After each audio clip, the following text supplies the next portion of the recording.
Han Mamaktada Loinana Diamond TV ki Facebook YouTube page animakta amadi khusem radio app malem sindathuna thormasi sandok chari amadi ngasigi thormasi ki damak season nazari ba number 9077282001 number se hangdok chabaga loinana number sida call to biduna dona thorum sarugabiu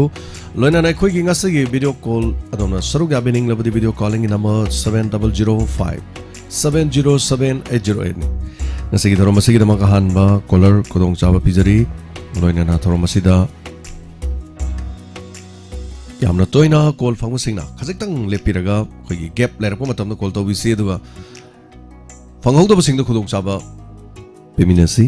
ngasigi thormasigi ahan pa call khorana ngaijari ase YouTube ta library basing taram nokchari punamak taruni konjengbam inaw thok chom kavita amba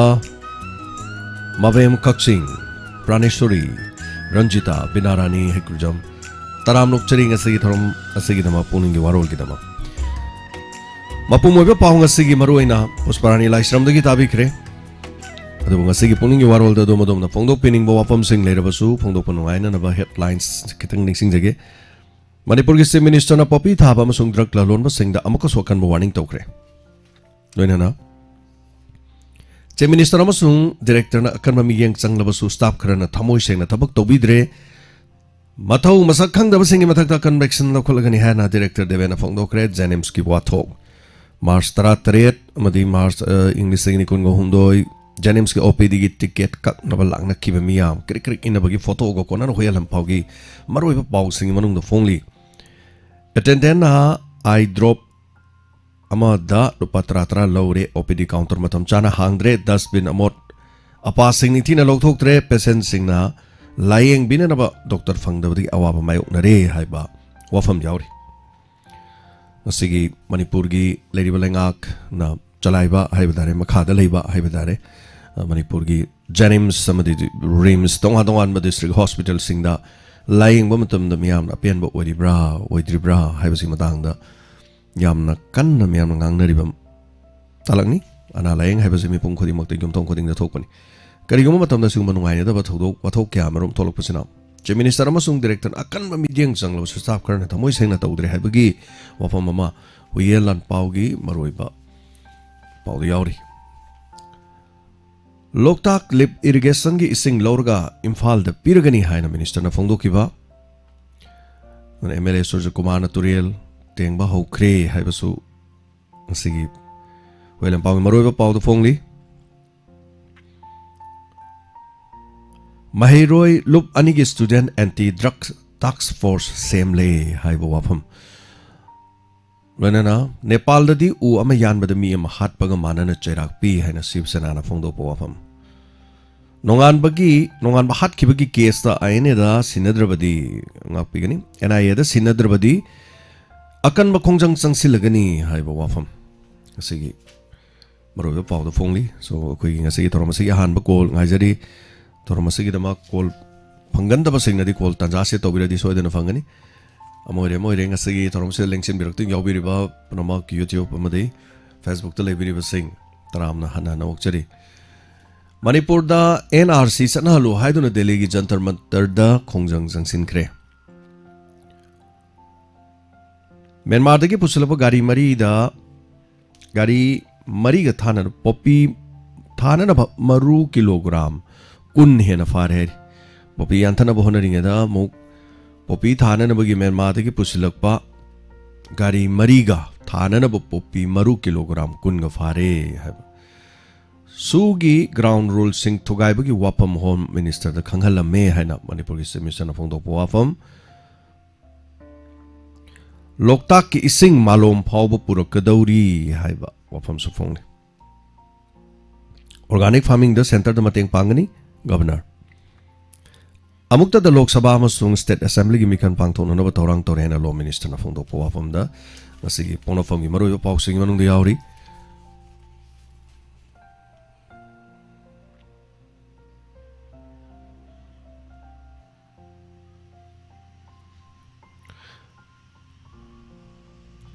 COVID pandemic rakon hui digi sandorok po wirambi yai hena study mana phongli saffron pamising thabada chanabre yengadori Manipurda. Hello. Jilling in the Trosajan. Minga lefonga habise I Kawadagi Lashama Dublani with her. Tapiu ngasigi Pukning Warol da call to birakpa kari wafam habining ba. Long his soon to near so that anything number over tang money. And the sing the deal. Padana tang and hoising labor the Pishagam to put on a beach, Roma, Lambi Patabane. And that's only high bay one. Oh, I am no idea. Those say I am a later season of Natana Topa Upamata Lebida Dongi Lekagi. Right, I'm all like to Sarpuki, late. I think a hoi choke potara, and I hoi kawa police among the kawa pukis of labor door, do tana chopotale. Aduga, a hoi later got season of one, so I never season and I was late. Hozik say later got these things later Canada Kayada sing below Birige. Literally sing about the start to pay. Okay, the Sinan Mechanical season again. As little start to meet the Lishingamas the time to me who needs another lang of the one to Kimati to teach the young queen, out of quick and people giving dinner queer, to tea with him a phone from the time at double and number whatever. I think Queen choke was in a Kawapuki of Watana Sopatale, Kawadagi, Koshi, the Sopata meets, I'm the cleaner, that's why it's moist water. They sing your wabas in my department of my own. Okay. Wait, let me sort of see, I'm the country from the wow, how it's from Pandalay, but we did Lloyd. And these are all for what Yamata. Okay. Hagachari, Mapao, Awaba Mapao, Mayam the Tambirak Kangan Birak, but Hagachari. Thank you. What's that from the Tangola? Sounds good. No, Sugani, Mangi, Hosixo Mangi, as I go wrong, Gadum Kongi. Ado, non di tadi habitate. Non di Tara Kidre have a radio drama Malevedo. Solom the Manipuri, London, so Handokpa, habitate Nico. Hello. Hello. Mingalay from Atapu. Hello, sir. I Sorozana Dili the Guinea, sir. Narang Isimpur district Manunjan and Labor, Ding Kundan Nong Tai, Haina Haiba Tabata, Sar, Manipuri Pazamo, and I am Harau, I am Noise, Manipuri Ising, why Haiba Tabata, Noitaba Pukse, sir. Aduga, Topa of Mamana, Sar, Nahan, District, Twitoina. SP was out of Matanda, I quite diamond the game Mating Karafang, Balak to Ribaduna. He does that Tagani Haiba, Wapum to Taba the start. Diamond is not a more when I am the Nuaija Pukse. Yam Nuaija. I took a paraco, the Sanu Haiba Wapum to Aina. He saw him upon the Nizarita. Oi, Haying Mug, I quite a Sagadori, Tango Chagim upon the Amadijit and Kumargi. Mapam Habitare Mayumda, which is a Gani, Hayang Zakanana, Haribasiki the Moktam Java, the Gamayam, Matin Kargato Birokpa, or the Gishan Pumsing, Habitare, Maduga, the Koidonastagi, Angama Mating, Hapchan Jarakan, the Plaster of Gasagadori Bani, Sayam Bayam the Badubu Mahaki, Hidakuli, Kredi, Java, Walhori Badu, Konabongam Bra, Badu, Yaminasi, Makata, Basumayam Nadum, Magi GP, Dadum Kappa, Korpiana, Batorang, Masukunatozeri, Haitare. Tagachari Wapam Sinalo Birabra, Kari, Habining Valabiri. Sarkagumba Haja, Sargili Ladu pasta, Gadi, the son of a lakan, knee high with your sada pasta, the Fanita, and a Kanvanisa, Mamang the pasta, Ibudosa, and that she the Laga Sanakiva. Kari Partino. Party do Mukai Wiki Party or Malisa, a young Matija Sadre. Pasta does Sakani, Adukan Tizage, Mamang Moina Pasta. Oh, Sakana Taki. Oh, Zatola Noina Tai, quite second tie. Pasta Bana Delhi, the second have a late table. I did Adam, Sal Idudi, Bucanoni, Mukayo gets up to day. When Nictoron Giwari, Makoksanaba, NSD, that's at Oh, Manisa. Nictoron Giwari, Masanabani, Adonic Toron, not of a contemporary Lasano, no, Hirakpa, NSD, the Gibaton Taragadi. Adum Satpadum, Yaugani, fast of a second hour late, Dugidi. Oh, Saro, you should lack to get Kudong Zavalane Saradia. Adu dia kau nak haibung am dia, madu di maram dia kau dah barton torok tera dia kau nak lain na hairuk dia dia,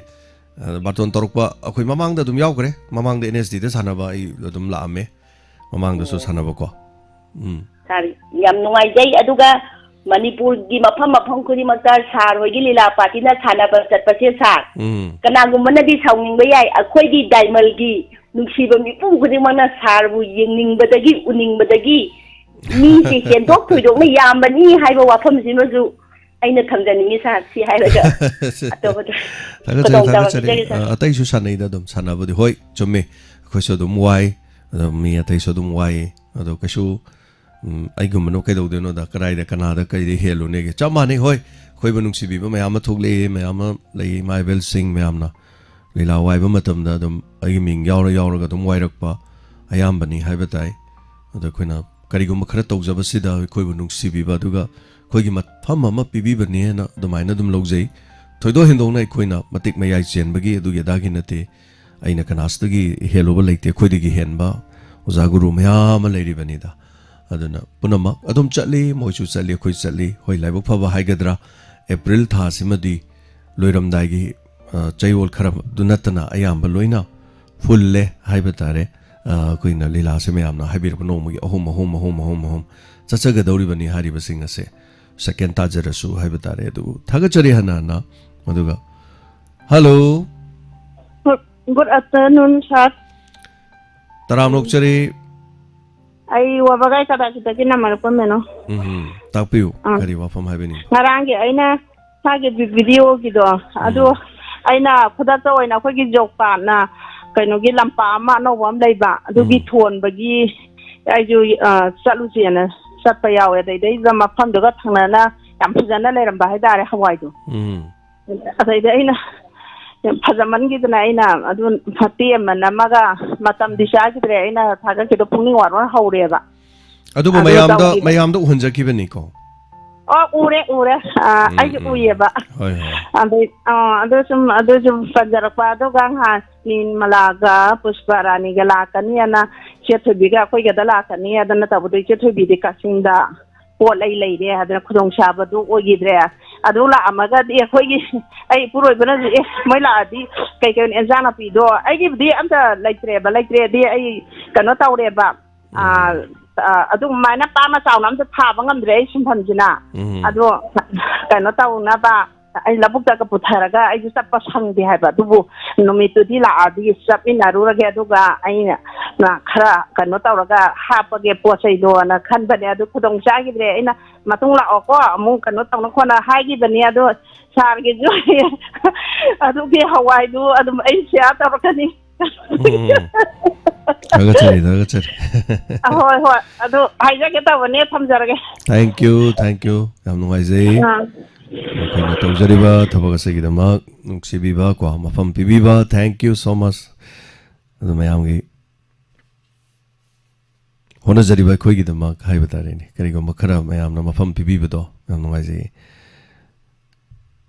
hello hello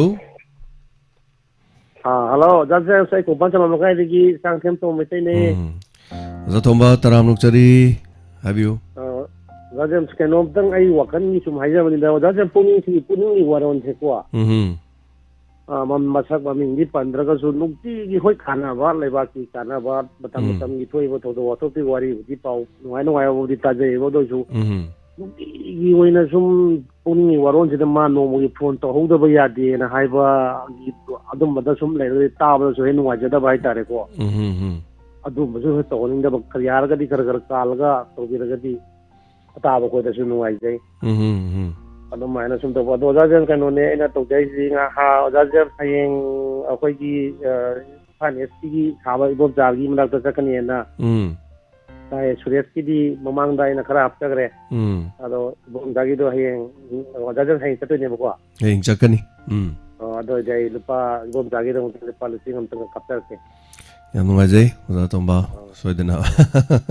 ai ta sen hai kada khut ting thon ni ram ne ai tare maram di sa ji yam da ko pesa ju yam na aduga zato mana sung sa happy bedo ai aho bedo jo haija kre mayam na ko kitang ahang ba mayam na ko call torok ta ba timing ga leiba du da oina toksan birok padi kai dre aduga sum nungti gi taw se mayam na su nuai na dre adu kitang ga lep ga ko taw biradi na saruga biyo na masi mayam na su yam hairak pa adu masi hai dena toina taw biri ba sing na waro bi da ba hai tare aduna thagachari ojana su tak pire yam nuai je aduga ai khoi oja SP ingochagi ta ingochagi haiba tare nahan mai pauta badu su nungai taba hidaguli charam paisa du kona dadana lep kono hairga lep khre haiba du nungai te ado masu nungai taba ko ado khoi mai kedi su khra tau jaga dori oja hoina su hana su dum pangdana dum lakpire ojana su singa ma hapi ne haiba ta badu nungai jare oja dum hapchun jage thagachari oja adaji gaon da ngang kapala ge thagachari rayam nungai jai ada me amna so khoi gi donor gi hai tare ngasai ji paisa pa thobu da mi hun ji ting ding lauram kari no hai khanda koi donor rom da gi so lau te ba paisa se donor rom da gi pangak pa paisa se ada donor rom da su samna da sp ngo cha gi donors ahen ba pang birak da serena bar kun taruk ta waikhom somorendro lopa changa aduga jiten kumar gi damak donors ki ahen ba pang birak pa da kuntra ga mari su ba da kosamna da kumar lopa chama masine ba ladies aduna hariba senpam je asom da su lauthokpa donor da gisu ado som da gisu donor da su tinjala pirak toine ba sigi mi sing se mo akhoi da mo pirak pa akhoi na sum lauthokpa ade akhoi da sum tinjan kan paisa ji doubling chat pa ai tare ado doubling chat pa je paisa ji so na di ming do manarak pani khai do khor kan da paisa do handarak pa ni na thawai si nungai te ai tare yam ning bado yam pining bado gi wani da donor saiba wani donor su mi chatruk chatre churaga su chatruk chatre to amuk da paisa khairak pa na ta bani na khairak tre na khuna thoru bu su ya ponte do hoji maruk ki pesa hun na da na hoji si awa boy na rib ne donor yaw ji pesa phang do su nate pesa maruk ne na pesa pa ka la ka do su nate oi to budil pa cham jam khak ta ni adu chama se lai da mi chatre muk sura ju chatre to muk to la de lu palising hundra na la ka do ni hundra du na thona tang kai khai do ka top na to to do su adu pesa do lak ta bani na mung wai adu mathang gi do na mathang dom phokala kani amana ma dom phokala kani pesa gi thabak sidi adu na kup na hari ba sigi damak to khoi mi thamaga paisa pa halibani tha gi paisa balance si leire sumain tore si tore hadan ulibani lupa amata sidagi khoina paisa amata karan turanda natraga seran turana khoina sinna balaite ado thangak taba yawro maga hulak taba dudi tha hum surakan de khoina mu hulak trena hara kana khoina lok thoga mu thamjai maran paisa holok pongai to mu thamme ba mi tara khak to rasu mi manga khak to rasu leho ba khra do leptana do monan puna magna loina potha gre na khalasu ꯑꯩꯈꯣꯏꯒꯤ ꯑꯣꯏꯅꯗꯤ ꯀꯅꯥꯒꯨꯝꯕ ꯑꯃꯠꯇ ꯌꯥꯎꯗ꯭ꯔꯤꯉꯩꯗꯒꯤ ꯃꯇꯦꯡ ꯄꯥꯡꯗꯨꯅ ꯂꯥꯛꯏ ꯑꯗꯨꯝ ꯄꯥꯡꯒꯅꯤ ꯑꯗꯨꯝ ꯍꯣꯠꯅꯒꯅꯤ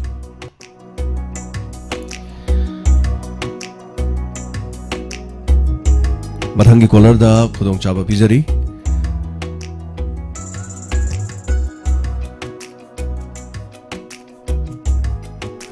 ꯊꯥꯒꯠꯆꯔꯤ ꯅꯤꯉꯣꯝ ꯊꯣꯏꯕꯤ ꯅꯨꯡꯇꯤꯒꯤ ꯍꯣꯡꯉꯛꯄ ꯅꯨꯡꯇꯤꯒꯤ ꯂꯩꯂꯛꯄ ꯐꯨꯔꯤꯠ ꯐꯤꯔꯣꯜ ꯁꯦꯠꯄ ꯆꯥꯕꯁꯤꯡ ꯍꯥꯏꯕ ꯇꯥꯔꯦ ꯍꯟꯖꯟꯅꯤꯡꯗꯕꯅꯤꯅ ꯑꯗꯨꯝ ꯈꯔ ꯑꯣꯟꯊꯣꯛ ꯑꯣꯟꯁꯤꯟꯒꯁꯨ ꯇꯧꯖꯕ ꯖꯥꯠꯇꯨꯅꯤꯗ ꯑꯗꯨꯕꯨ ꯊꯥꯒꯠꯆꯔꯤ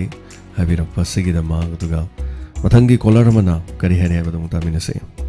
ꯍꯜꯂꯣ ꯍꯜꯂꯣ ꯃꯤꯡꯒ ꯂꯩꯐꯝꯒ ꯇꯥꯛꯄꯤꯁꯤ ꯂꯝꯗꯤꯡ ꯆꯦꯔꯥꯄꯨꯔꯗꯒꯤ ꯃꯥꯏꯕꯝ ꯁꯩꯇꯕꯇꯤ ꯇꯥꯛꯄꯤꯌꯨ ꯏꯟꯁꯄꯦꯛꯇꯔ ꯇꯌꯥꯏ ꯉꯔꯥꯡꯒꯤꯗꯣ ꯌꯥꯝ ꯐꯖꯕ ꯁꯥꯔ ꯑꯗꯒꯤ ꯌꯥꯝ ꯐꯖꯩ ꯑꯗꯩ ꯈꯪꯗꯦ ꯍꯥꯏꯐꯝ ꯈꯪꯗꯦ ꯍꯥꯏꯗꯤ ꯌꯥꯝ ꯍꯥꯏꯅꯤꯡꯕ ꯑꯗꯨ ꯍꯌꯦꯡ ꯆꯠꯀꯅꯤ ꯍꯥꯏꯕꯗꯣ ꯁꯥ ꯍꯣꯏ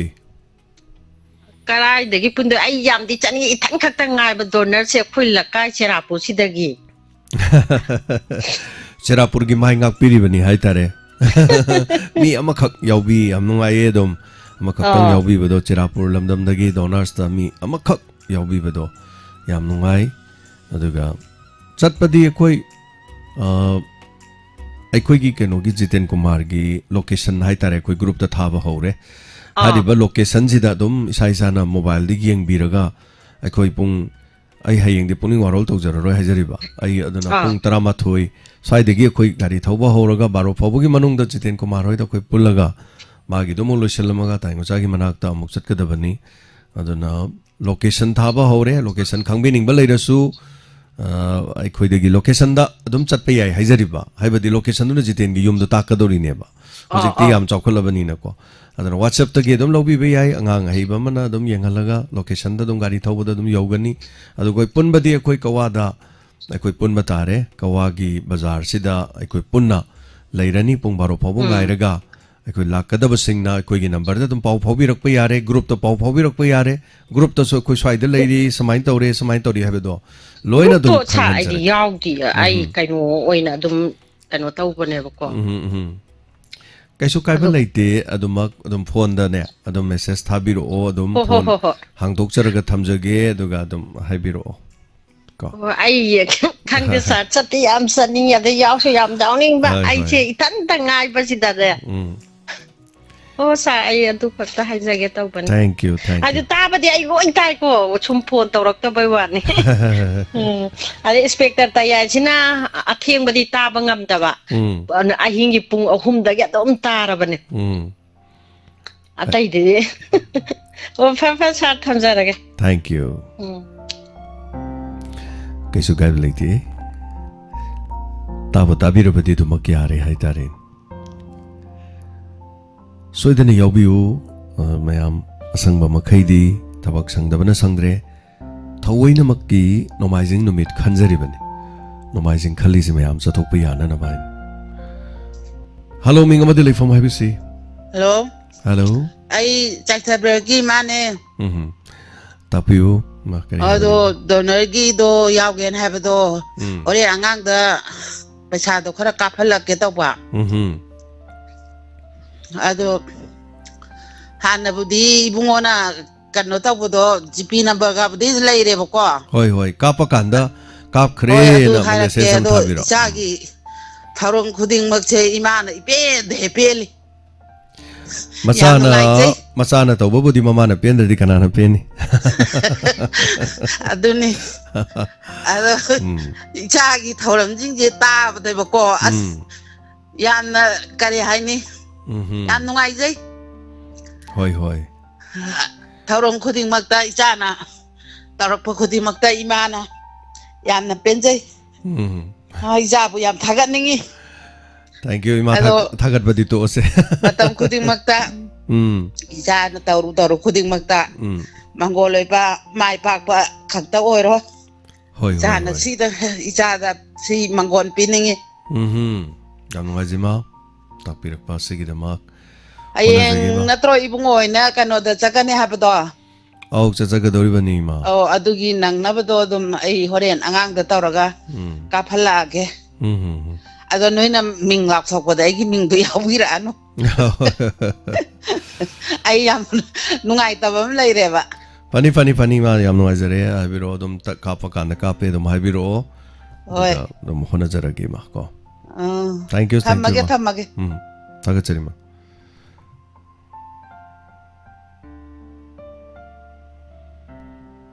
ꯍꯜꯂꯣ ꯍꯜꯂꯣ ꯃꯤꯡꯒ ꯂꯩꯐꯝꯒ ꯍꯥꯏꯕꯤꯁꯤ ꯀꯛꯆꯤꯡꯗꯒꯤ ꯁꯅꯥꯇꯣꯝꯕꯤꯅꯤ ꯁꯥꯔ ꯇꯥꯛꯄꯤꯌꯨ ꯀꯔꯤ ꯍꯥꯏꯕꯤꯅꯤꯡꯉꯤ ꯑꯣ ꯑꯩꯅ ꯀꯔꯤꯁꯨ ꯍꯥꯏꯅꯤꯡꯉꯥꯏ ꯂꯩꯖꯗꯦ ꯑꯗꯨꯕꯨ ꯁꯥꯔ ꯉꯔꯥꯡꯗꯣ ꯑꯩꯈꯣꯏꯒꯤ ꯁꯨꯃꯥꯡꯒꯤ ꯇꯣꯂꯣꯏꯁꯤꯡꯕꯨꯡꯗ ꯆꯝꯄ꯭ꯔꯥ ꯆꯔꯥ ꯑꯣꯏꯅ ꯍꯧꯔꯝꯕ ꯄꯤꯛꯇꯨꯛ ꯄꯤꯛꯄ ꯆꯝꯄ꯭ꯔꯥ ꯑꯃ ꯀꯣ ꯃꯄꯥꯟꯁꯤ ꯐꯖꯅ ꯁꯥꯔꯛꯄꯒꯤ ꯑꯩꯅ ꯐꯣꯇꯣ ꯑꯃ ꯊꯥꯒꯠꯈꯤꯕꯅꯦꯕꯀꯣ ꯃꯌꯥꯝꯗ ꯎꯍꯟꯖꯈ꯭ꯔꯦ ꯑꯗꯨ ꯎꯖꯩ ꯑꯩꯁꯨ ꯑꯗꯣ ꯂꯩꯐꯝ ꯈꯪꯈꯤꯗꯕ ꯃꯐꯝ ꯈꯪꯈꯤꯗꯕꯗꯨ ꯍꯣꯏ ꯍꯣꯏ ꯑꯗꯨ ꯑꯩꯅ ꯇꯥꯛꯆꯔꯛꯏꯕ ꯀꯛꯆꯤꯡꯗꯒꯤ ꯈꯨꯟꯌꯥꯏꯗꯒꯤ ꯍꯩꯅꯧꯕꯣꯝ ꯄꯔꯦꯡꯗꯒꯤ ꯆꯝꯄ꯭ꯔꯥꯗꯣ ꯃꯇꯤꯛ ꯃꯄꯥ ꯌꯥꯝ ꯆꯥꯗꯅ ꯇꯧꯔꯛꯄꯗꯨꯒꯤ ꯑꯩꯅ ꯃꯌꯥꯝꯗ ꯎꯍꯟꯅꯤꯡꯗ ꯇꯧꯔꯛꯄꯩ ꯋꯥꯅꯤ ꯑꯗꯨ ꯍꯥꯏꯖꯒꯦ ꯀꯩꯁꯨ ꯀꯥꯏꯗꯦꯗ ꯃꯦꯗꯥꯝ ꯃꯁꯥꯅ ꯃꯥꯒꯤ ꯃꯇꯝ ꯌꯧꯔꯛꯑꯗꯤ ꯑꯗꯨꯝ ꯁꯥꯠꯂꯛꯏꯕꯅꯤ ꯂꯩꯁꯥ ꯇꯝꯂꯛꯏꯕꯅꯤ ꯃꯍꯥꯛꯀꯤꯁꯨ ꯃꯇꯝꯗꯨ ꯌꯧꯔꯛꯄꯒꯤ ꯍꯥꯏꯕ ꯑꯗꯣ ꯇꯥꯔꯦꯅꯦꯀꯣ ꯑꯩꯅ ꯍꯥꯏꯖꯅꯤꯡꯕ ꯁꯥꯔꯀꯣ ꯆꯝꯄ꯭ꯔꯥꯗꯣ ꯑꯩꯈꯣꯏ ꯆꯔꯥꯅꯦꯕ ꯌꯥꯝ ꯄꯤꯛꯏꯕꯅꯦꯕꯀꯣ ꯊꯥꯕ ꯆꯍꯤ 1.5 ꯃꯈꯥꯏꯃꯨꯛꯇ ꯁꯨꯔꯤꯕꯅꯦꯕ ꯆꯝꯄ꯭ꯔꯥꯗꯣ ꯑꯗꯨꯗ ꯑꯩꯈꯣꯏꯒꯤ ꯃꯤꯅ ꯊꯥꯖꯔꯣꯏꯗꯕ ꯑꯩꯅ ꯀꯩꯅꯣꯝꯃ ꯇꯧꯔꯦꯕꯀꯣ ꯑꯗꯣ ꯃꯄꯥ ꯆꯥꯔꯛꯄ ꯌꯣꯡꯆꯥꯛ ꯑꯃꯒ ꯆꯝꯄ꯭ꯔꯥ ꯑꯃꯒ ꯑꯩꯅ ꯇꯦꯁ ꯇꯧꯋꯦꯕꯀꯣ ꯑꯗꯣ ꯂꯣꯏꯅꯃꯛ ꯁꯛꯁꯦꯁ ꯑꯣꯏꯔꯛꯄ ꯍꯥꯏꯇꯥꯔꯦꯅꯦ ꯑꯗꯨꯒꯤ ꯈꯪꯍꯟꯖꯅꯤꯡꯕ ꯑꯗꯣ ꯌꯥꯝ ꯅꯨꯡꯉꯥꯏꯖꯩ ꯌꯥꯝ ꯅꯨꯡꯉꯥꯏꯖꯩ ꯍꯜꯂꯣ ꯀꯔꯤ Thagachari am nuai Yongsak ta sungai re chahi mai manung da panba sahi manung da sem sabada tawbadum yaure yam nuai adongi thabak du gi mai pakpa myam da utpirakpa thagachari anana hona biu mathang aduga panba su utpiro khara leraga sabada di utpa sabada di ulagum se panba du ulakpa ya ani yam na phai hoji Yongsak tharaga chahi mari manga kun ga chang ma yauri ba ngai ngam da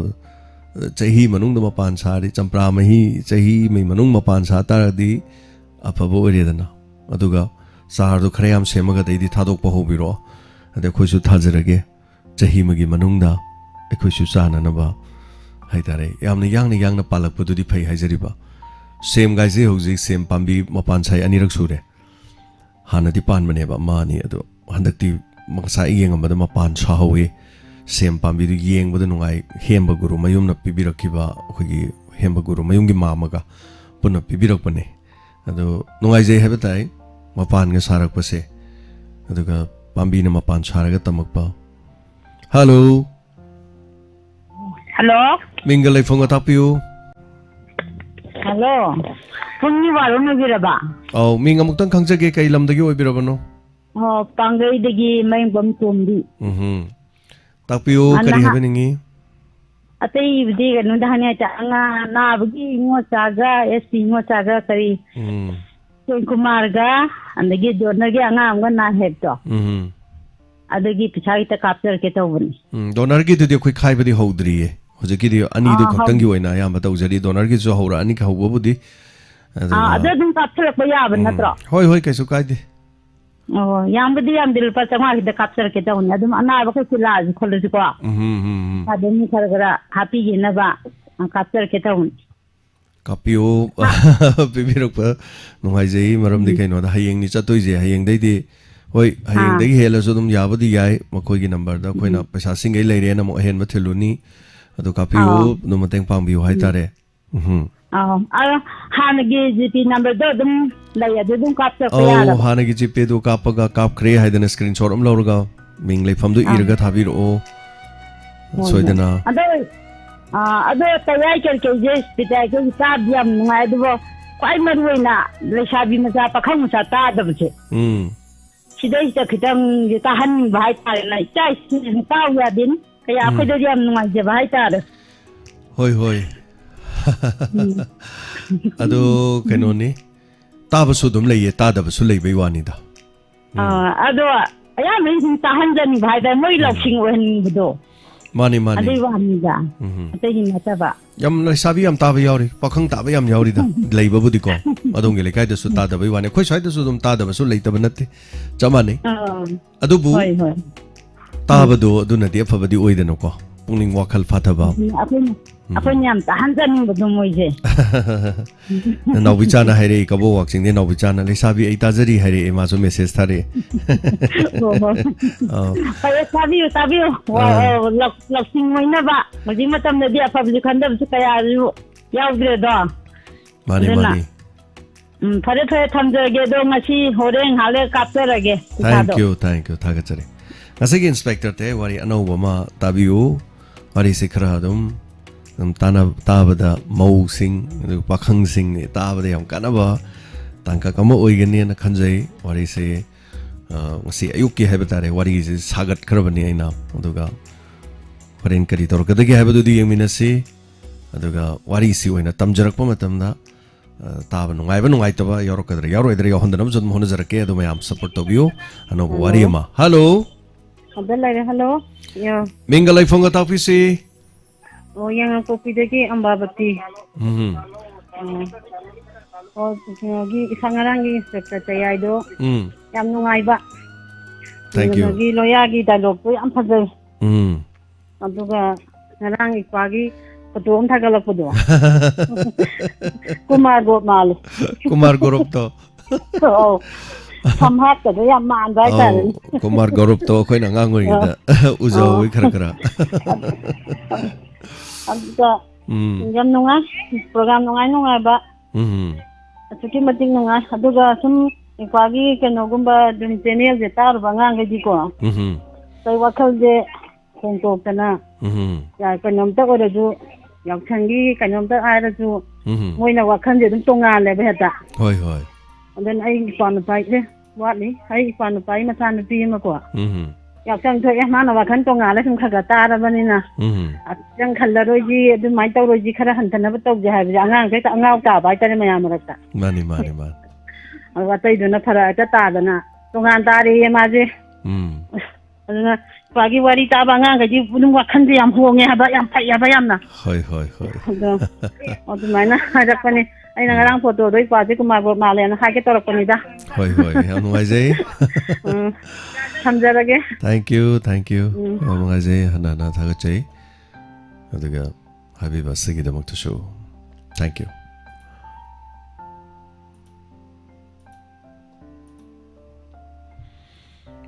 hello ꯃꯤꯡꯒ ꯂꯩꯐꯝꯒ ꯇꯥꯛꯄꯤꯁꯤ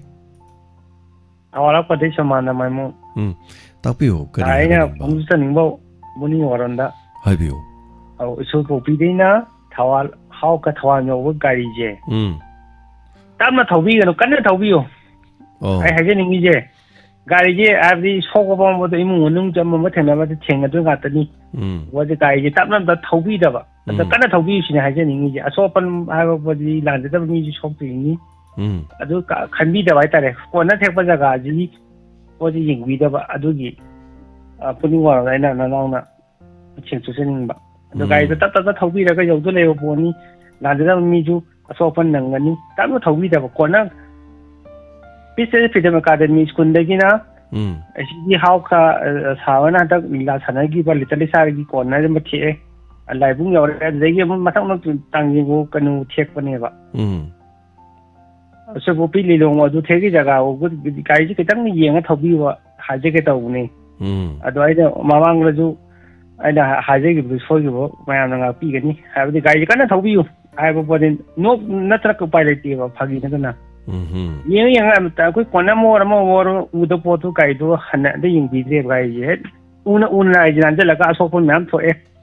ꯑꯗꯨꯅ ꯑꯩꯅ last ꯍꯥꯏꯖꯅꯤꯡꯕꯗꯤ ꯒꯥꯔꯤꯁꯦ ꯌꯧꯗ ꯂꯩꯔꯕ ꯄꯣꯠꯅꯤ ꯁꯣꯛꯕ ꯄꯣꯠꯇꯣ ꯑꯩ ꯏꯆꯥ ꯏꯅꯥꯎ ꯑꯣꯏꯔꯣ ꯃꯅꯦ ꯈꯜꯂꯒ ꯒꯥꯔꯤꯁꯦ ꯇꯞꯅ ꯊꯧꯕꯤꯌꯨꯁꯤꯅꯤ ꯑꯊꯨ ꯀꯥꯏ ꯑꯣꯏꯔꯒꯁꯨ ꯑꯗꯨꯅ ꯑꯩꯈꯣꯏ ꯒꯥꯔꯤꯗꯒꯤ ꯑꯦꯛꯁꯤꯗꯦꯟꯗꯒꯤ ꯈꯔ ꯉꯥꯛꯊꯣꯛꯀꯗ꯭ꯔꯥ ꯍꯥꯏꯖꯅꯤꯡꯕ ꯑꯗꯨꯒꯤ ꯖꯒꯥꯒꯤ ꯊꯧꯔꯤꯕ ꯖꯒꯥꯁꯤꯗ ꯈꯤꯇꯪ ꯌꯦꯡꯉꯒ ꯊꯧꯕꯤꯌꯨ ꯍꯥꯏꯖꯒꯦ ꯑꯩꯅ ꯄꯨꯛꯅꯤꯡ ꯋꯥꯟꯗ ꯊꯝꯖꯕꯅꯤꯗ ꯊꯦꯡꯛ ꯌꯨ ꯊꯥꯒꯠꯆꯔꯤ ꯍꯥꯏꯕꯤꯔꯕ ꯒꯥꯔꯤꯁꯨ ꯁꯣꯔꯣꯛꯁꯨ ꯂꯝꯕꯤꯁꯨ ꯆꯥꯎꯔꯛꯄꯅꯤꯅ ꯍꯥꯏꯕ ꯇꯥꯔꯦ ꯍꯣꯏ ꯑꯆꯨꯝꯕꯅꯤ ꯑꯗꯨꯕꯨ ꯂꯝꯕꯤꯁꯤꯗ ꯄꯤꯔꯤꯕ ꯁ꯭ꯄꯤꯗꯁꯤ 120 km/h ꯊꯧꯕ ꯌꯥꯕꯒꯤ ꯑꯌꯥꯕ ꯂꯩꯕ ꯏꯟꯇꯔꯅꯦꯁꯅꯦꯜꯒꯤ ꯀꯔꯤ ꯍꯥꯏꯇꯥꯔꯦ ꯔꯣꯗ ꯑꯃ ꯑꯣꯏꯁꯤꯜꯂꯛꯈꯤꯕ ꯑꯩꯈꯣꯏꯒꯤ ꯍꯥꯏꯖꯟꯐꯝ ꯐꯥꯎꯕ ꯈꯥꯛꯇ꯭ꯔꯦ ꯃꯥꯏꯗꯥꯟꯁꯤꯡꯁꯤꯅ ꯂꯣꯏꯅ ꯈꯥꯖꯤꯟꯈ꯭ꯔꯦ ꯑꯗꯨꯕꯨ ꯀꯟꯅ ꯊꯧꯕꯅ ꯏꯄꯣꯝꯗ ꯍꯥꯏꯔꯤꯗꯨꯅꯤ ꯑꯗꯨꯝ ꯁꯤꯃꯤꯇ꯭ꯔꯤ ꯎꯅꯤ ꯇꯞꯅ ꯊꯧꯔꯒꯅ ꯁꯤꯅꯔꯤ ꯎꯅꯤ ꯍꯥꯏꯔꯤꯗꯨꯅꯤꯀꯣ ꯑꯗꯨꯅ ꯀꯩꯁꯨ ꯑꯍꯥꯟꯅ ꯀꯣꯟꯒꯤ ꯋꯥꯅꯤꯗ ꯉꯥꯏꯍꯥꯛ ꯃꯤꯅꯤꯠ 5 10 ꯍꯥꯟꯒꯦꯅ ꯍꯥꯜꯂꯕꯗ ꯑꯗꯨ ꯃꯈꯥ ꯇꯥꯕꯗꯤ ꯑꯗꯨꯝ ꯌꯧꯕ ꯄꯟꯊꯨꯡꯗꯤ ꯆꯞ ꯃꯥꯟꯅꯩꯌꯦꯕ ꯑꯗꯨꯝ ꯊꯥꯒꯠꯆꯔꯤ ꯍꯥꯏꯕꯤꯔꯛꯄ ꯆꯦꯛꯁꯤꯟ ꯋꯥꯐꯝ ꯊꯝꯕꯤꯔꯛꯄꯅꯤ ꯈꯨꯗꯣꯡ ꯆꯥꯗꯕ ꯊꯣꯛꯀꯗꯕꯁꯤꯡ ꯑꯗꯨꯗꯒꯤ ꯊꯦꯡꯛ ꯌꯨ ꯁꯣ ꯃꯆ ꯊꯥꯒꯠꯆꯔꯤ ꯑꯅꯅ ꯑꯗꯨꯒ ꯃꯊꯪꯒꯤ ꯀꯣꯂꯔꯗ ꯈꯨꯗꯣꯡ ꯆꯥꯕ ꯄꯤꯖꯔꯤ ꯁꯣꯏꯗꯅ ꯁꯔꯨꯛ ꯌꯥꯕꯤꯌꯣ ꯍꯌꯦꯡ ꯊꯕꯛ ꯁꯪꯕ ꯃꯈꯩꯗꯤ ꯑꯩꯈꯣꯏꯒꯤ ꯆꯠꯆꯒꯗꯧꯔꯤꯕꯁꯤꯗ ꯍꯥꯏꯇꯥꯔꯦ ꯉꯥꯏꯍꯥꯛꯇꯁꯨ ꯌꯥꯎꯕꯤꯌꯣ ꯃꯌꯥꯝꯅ ꯄꯨꯛꯅꯤꯡ ꯊꯧꯒꯠꯄꯤꯕꯗꯨꯅꯤ ꯑꯩꯈꯣꯏꯅ ꯄꯥꯝꯖꯕ ꯍꯣꯏ ꯄꯤꯕꯒꯤ ꯋꯥꯗꯤ ꯀꯔꯤꯗꯤ ꯌꯥꯝ ꯄꯤꯅꯤꯡꯉꯤ ꯍꯦꯛꯇ ꯑꯔꯩꯕ ꯃꯈꯩ ꯍꯥꯏꯕ ꯇꯥꯏ ꯃꯌꯥꯝ ꯍꯧ ꯇꯧꯗꯅ ꯇꯧꯕꯗꯣ ꯑꯗꯨꯒ ꯃꯌꯥꯝꯅꯁꯨ ꯑꯗꯨꯃꯥꯏꯅ ꯇꯧꯕꯤꯔꯒꯗꯤ ꯍꯦꯟꯅ ꯅꯨꯡꯉꯥꯏꯖꯕ ꯍꯥꯏꯇꯥꯔꯦ ꯑꯗꯨꯒ ꯃꯇꯧ ꯇꯝꯕꯁꯨ ꯃꯌꯥꯝ ꯊꯣꯛꯂꯛꯀꯗꯣꯔꯤꯅꯤ ꯍꯥꯏꯖꯔꯤꯕ ꯉꯁꯤ ꯋꯥꯠꯁꯑꯦꯞ ꯒ꯭ꯔꯨꯞꯅ ꯑꯗꯨꯒ ꯇꯣꯉꯥꯟ ꯇꯣꯉꯥꯟꯕ ꯒ꯭ꯔꯨꯞꯅ ꯃꯇꯦꯡ ꯄꯥꯡꯕꯁꯤ ꯊꯣꯏꯅ ꯂꯩꯅꯔꯝꯗꯦꯗꯅ ꯑꯗꯨꯅ ꯑꯩꯈꯣꯏꯅ ꯍꯧꯗꯣꯛꯆꯔꯨꯕ ꯍꯥꯏꯇꯥꯔꯦ ꯑꯩꯈꯣꯏꯅ ꯍꯧꯗꯣꯛꯑ ꯃꯇꯨꯡꯗ ꯍꯧꯖꯤꯛꯇꯤ ꯃꯌꯥꯝ ꯊꯣꯛꯂꯛꯄꯁꯤꯁꯨ ꯅꯨꯡꯉꯥꯏ ꯑꯐꯕꯗ ꯃꯇꯧ ꯇꯝꯕꯗꯤ ꯀꯔꯤꯁꯨ ꯀꯥꯏꯕ ꯂꯩꯇꯦ ꯍꯥꯏꯖꯔꯤꯕ ꯍꯜꯂꯣ ꯃꯤꯡ ꯑꯃꯗꯤ ꯂꯩꯐꯝ ꯍꯥꯏꯕꯤꯁꯤ Hello. Hello. Hello. Good afternoon, sir. Good afternoon. Ming Leifam Habisi. Sir, I sina jo aham ko phone to there is sir. Ado sir gi inspector tay cover padagi ji khamban ma puro ba gi episode sing sir. Sisina ai gi da yamna nungai ba yam tenja ba hai tar ko sir. ꯑꯗꯨꯒꯤ ꯁꯤꯒꯨꯝꯕꯒꯤ episode ꯀꯨꯝꯕꯁꯦ ꯑꯩꯈꯣꯏꯒꯤ ꯃꯅꯨꯡꯗ ꯅꯨꯡꯉꯥꯏꯕ ꯑꯗꯒꯤ ꯀꯩꯅꯣꯒꯨꯝꯕ ꯁꯨꯝ ꯑꯣꯏꯕꯅꯤꯅꯀꯣ ꯁꯔꯗ ꯌꯥꯝꯅ ꯊꯦꯡꯛ ꯌꯨ ꯑꯅ ꯍꯥꯏꯖꯒꯦꯅ ꯇꯧꯕ kari fawi ge kari kano to bi ba fawi ba lei pagi sir yam nungai ye ado mangi sosing do sum nungai te habati na tabo ko adu nungai bita ko pakha adegi pung chi ba ta sing na ro tum ba ba khan sum nungai ta ba ji sum aseng ba ma oidroga sum dugum ba da yamna leja ba do adoga sigi khamban ba mapure da habati sigi episode sinadi yamna nungai ba hai ta ba yam nungai ba yam penja ba mo ido sir gumba episode sing sir saying na haragadi matung so dum kara tum tobiro na ajun sa thank you am wise habirakpa hoy thank you sir se har thank you loyana su ngarang kapaka ga haiba dialogue to fazai ne am kan haibire ngasi se mayam na su yam nungai loyana nungsiba su yadaba ningjaba su yadaba fazabana noigi athibana igi ahawna noigi lukhang na igi na mana kapaga haibado ma larik haijadra su kariba noi londa na haibado ne ada mari goodbye haige tawda soigi dinu ko mana good morning an hairam ne yare khange noi loina ma khange good morning na hairam chakki bane ai tare so anyway thagachari madu tawnoba na handage ina semak pada tangkak tu dai batare sai ma paji da si matang haige na ina khalaga muktuna legraban ngarang haigre aduga sangju sange ngarang episode matam hai batare punga madam sange duration aduga thank you so much ngarang gi tangkak hai ja batare ngarang gi de aroi basu tangkak oiba tangkak tu meam punna tabiba thank you so much thagachari Facebook live sit tat leirame ado khanghodre ado mohana Facebook live connect tawjare so Facebook te leibiba meam punna makso hana thagachari ke Sanjoy Singh sir ngarang gi loyana pi masu tare I haibagi matang gi dialogue to mit to ubaga chap manai no hoi mana kapado kedo bai tare no pi nang kedo bai tare no ba nang kedo bai tare no sigum bagi damok tan namit na pita ba hona de kan ade anu yen ok loi de na ma tawjaba haiba tare ma gi punchi du leijaba du da do pi bu thira su ya ba thidra su ya ba sumaina toroga lera lore sa kai du chara kai du ani ge charo ma khak chara leini gan haibani na ban so thank you so much thagachari ma'am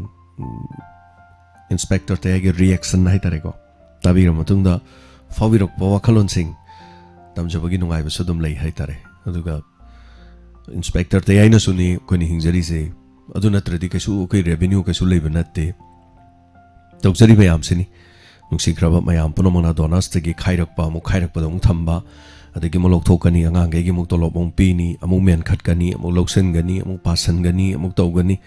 adagi leita laira gi amuk tawgani koi pot lening bam logani amuk hapchan gani lokthokani khairakani pirakani tawri mayam se aduna tradi kadai denu aidi kubir sunatana ado sumaina torga sudum haujarei bani habatai ado punama uparwala mathakta leibana didum loi uba ngaktani anyway amoire thengna bata bani chatpa ta bani punchigi lambi aduga aikoi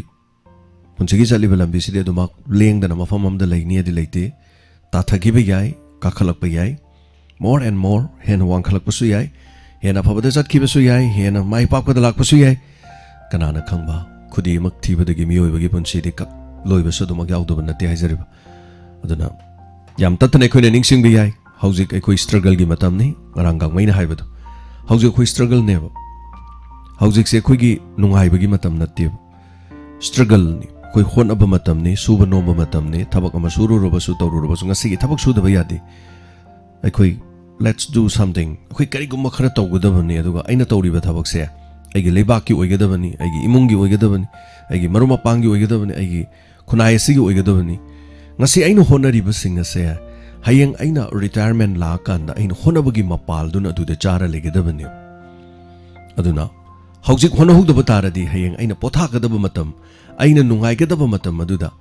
aina suba nomba matam du haurage haibadi yaroi aduna haujik se struggle ne suba nomba gi matam ne kan hona mina se adu hona na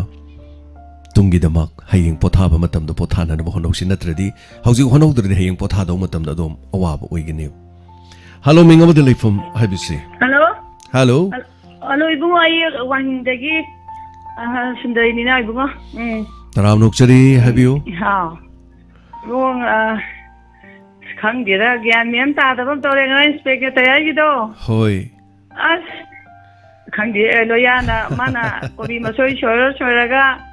yengi masak pijana ba kakpado aduga mana ngang ma yam da IDP je don taram ne mi kai no te je khangdi. As ID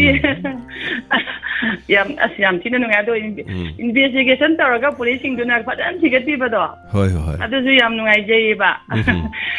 As khangdi hayo khangdi ai machine da no phogdo ke na tok jarai ni ba ko. Khangdi masi masa ma dong no pije ta ai ka la khala jani. As yam tina. Enam tawi.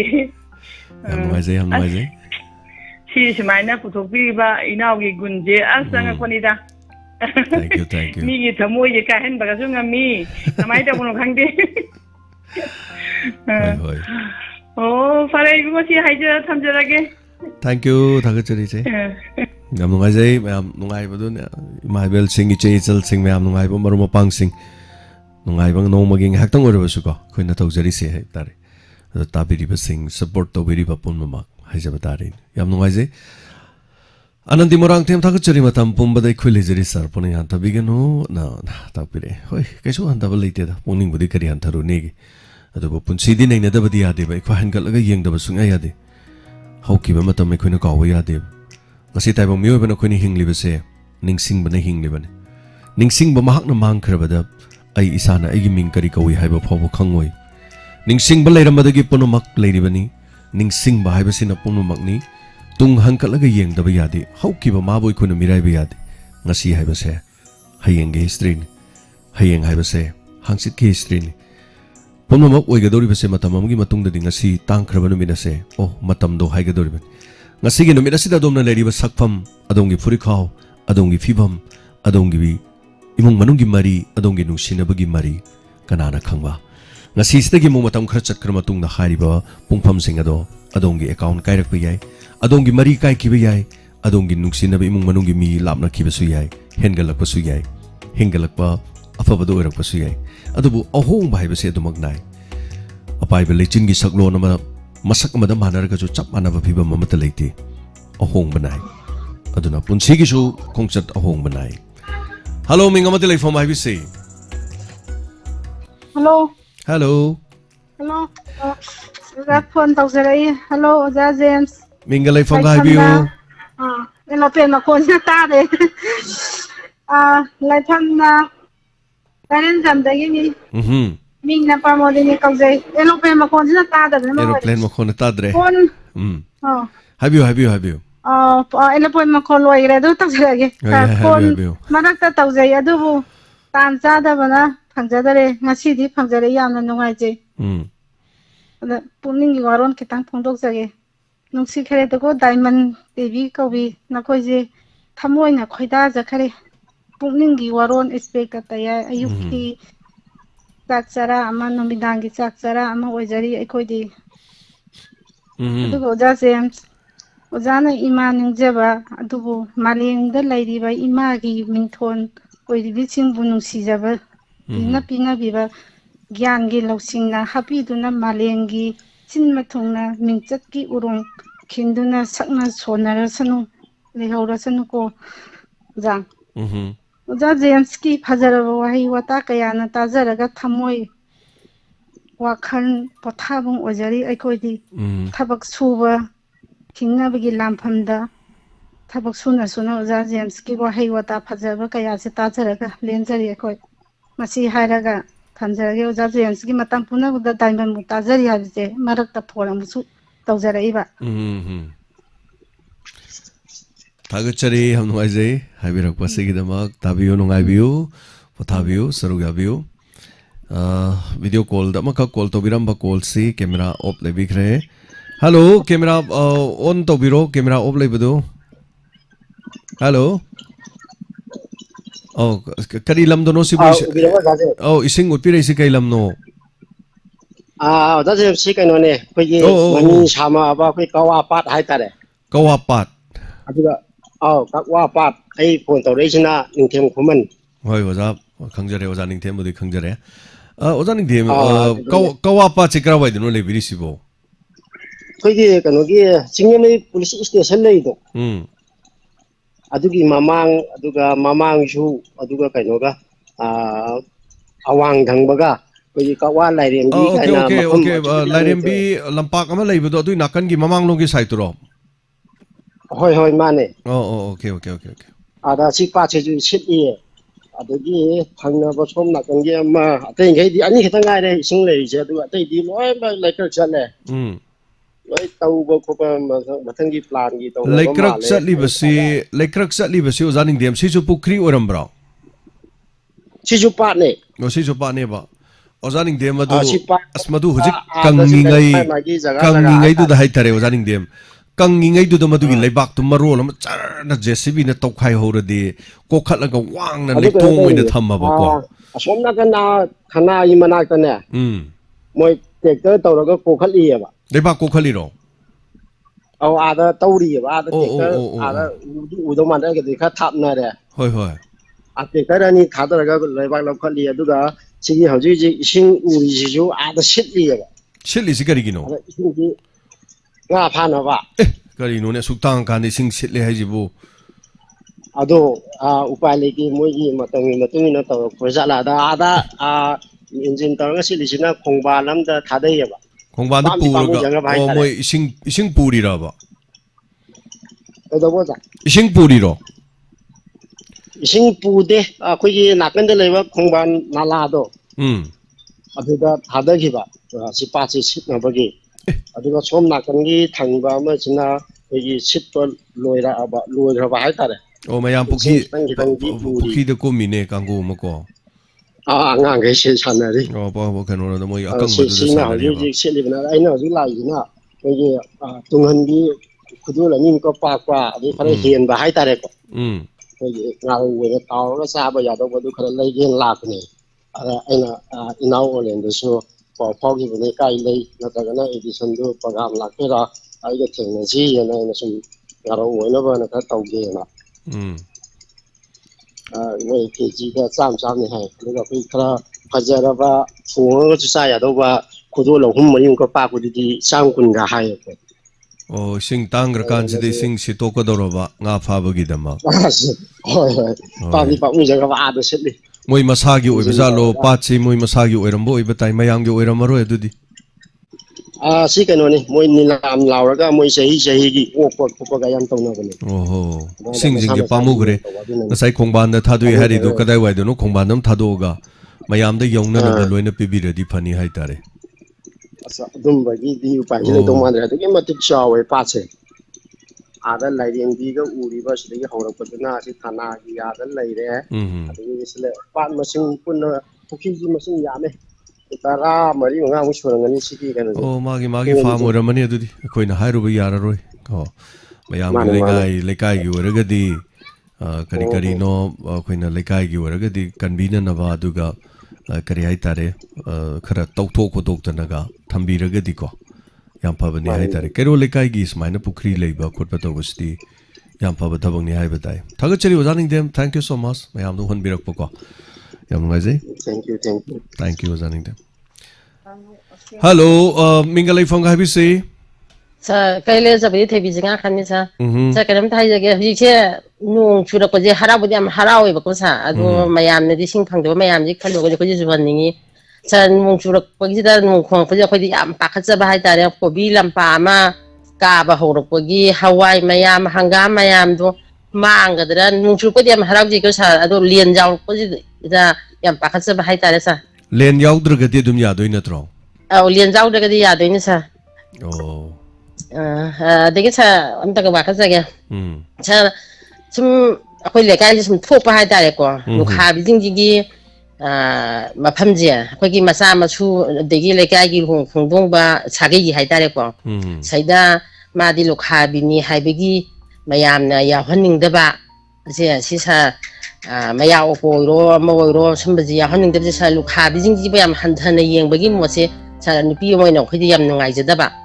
adegi lu kha bi jing ji masa masu jing ji hong dong ro dra hai bi je si jing dang di ngai ta sum sa da wa kha sa ban hoi kaisubudi kaide topic sibudi hana su mayamna su yam khanna karabani aduga hoi kitang ningsing birakpa haitare aduga hauji hauji isagi di yumda karimta kaida ba imungda kaiba khotba karim leite ko sa aigi wendi leijadi ba nate inaw nupi sagai da karida yaubra isa nupi daga yaubi bra yaw isa inaw nupi jing thokpa mi yaw ba hantak te luhongi ba hoi hoi ko ge imu manung jing na ma ya honing da ba yam nungai jada ba haitare ko nungai te da dugumba do madu wawi na bo khanna roi dam da madu khoi di kaim khanba leite haitare marai bak thijarabani aduga hoi marai bak thirabasu kari haini magi su hingbagi hak chamana na dum lai haijariba aduna masidei da di dugumba mi si hoi khara khara larik ki mangal guma ubada di yam thokande adubu thokpasu lai larik lam hairaga imung manungna yamna lingi dana tawudagi ko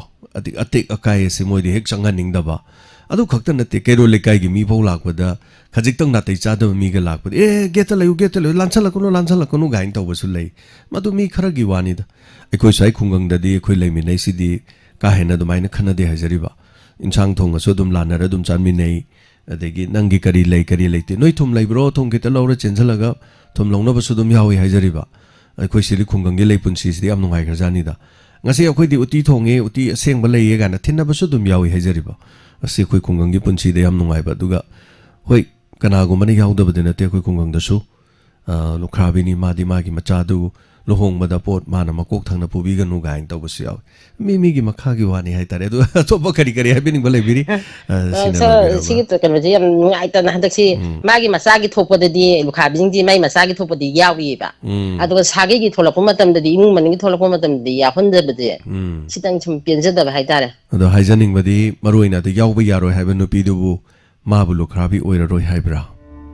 magi di lukhrabi hai ba do mingthon phangoi hai ba lai bra chamane ba tema sungai re normal lukhrabi hai ba du phang ba yai ite mana hana le kidre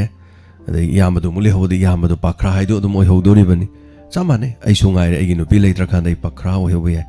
ai na hana siraga dai nu pi do lukhrabi hai ba ming do phang doi ne no ma phang ka do ba ming ni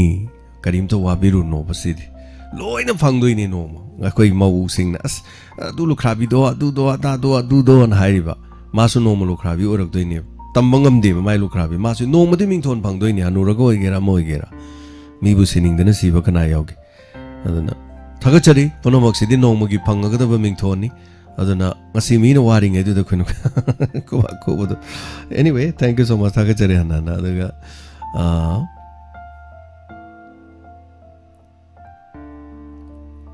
okay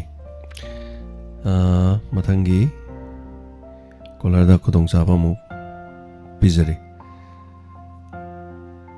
hoi isiki sing do yamna pamui sing si tokane na haiba do pamui na ta pire hello hey mayang langjing degi na dine sa taram lok chari mayang langjing degi habi se kare happening ba dei ma dum keno je tajari ye naw gi keno je hoi yam ngai dayai kun di waron ai phone da toi tau jarak ta bagi wan ta di mana tajari ngarangi inspector tayaji kunungai do hoi ado hayengi kano tatkani haibdo hoi na adu tang mating kano tau jarak ta wa do Argi kano sida GP sida dum kapak pa yabra kamai tau oh GP 08 na loibedo adu kapiro o 08 na loibedo oh number lebi bro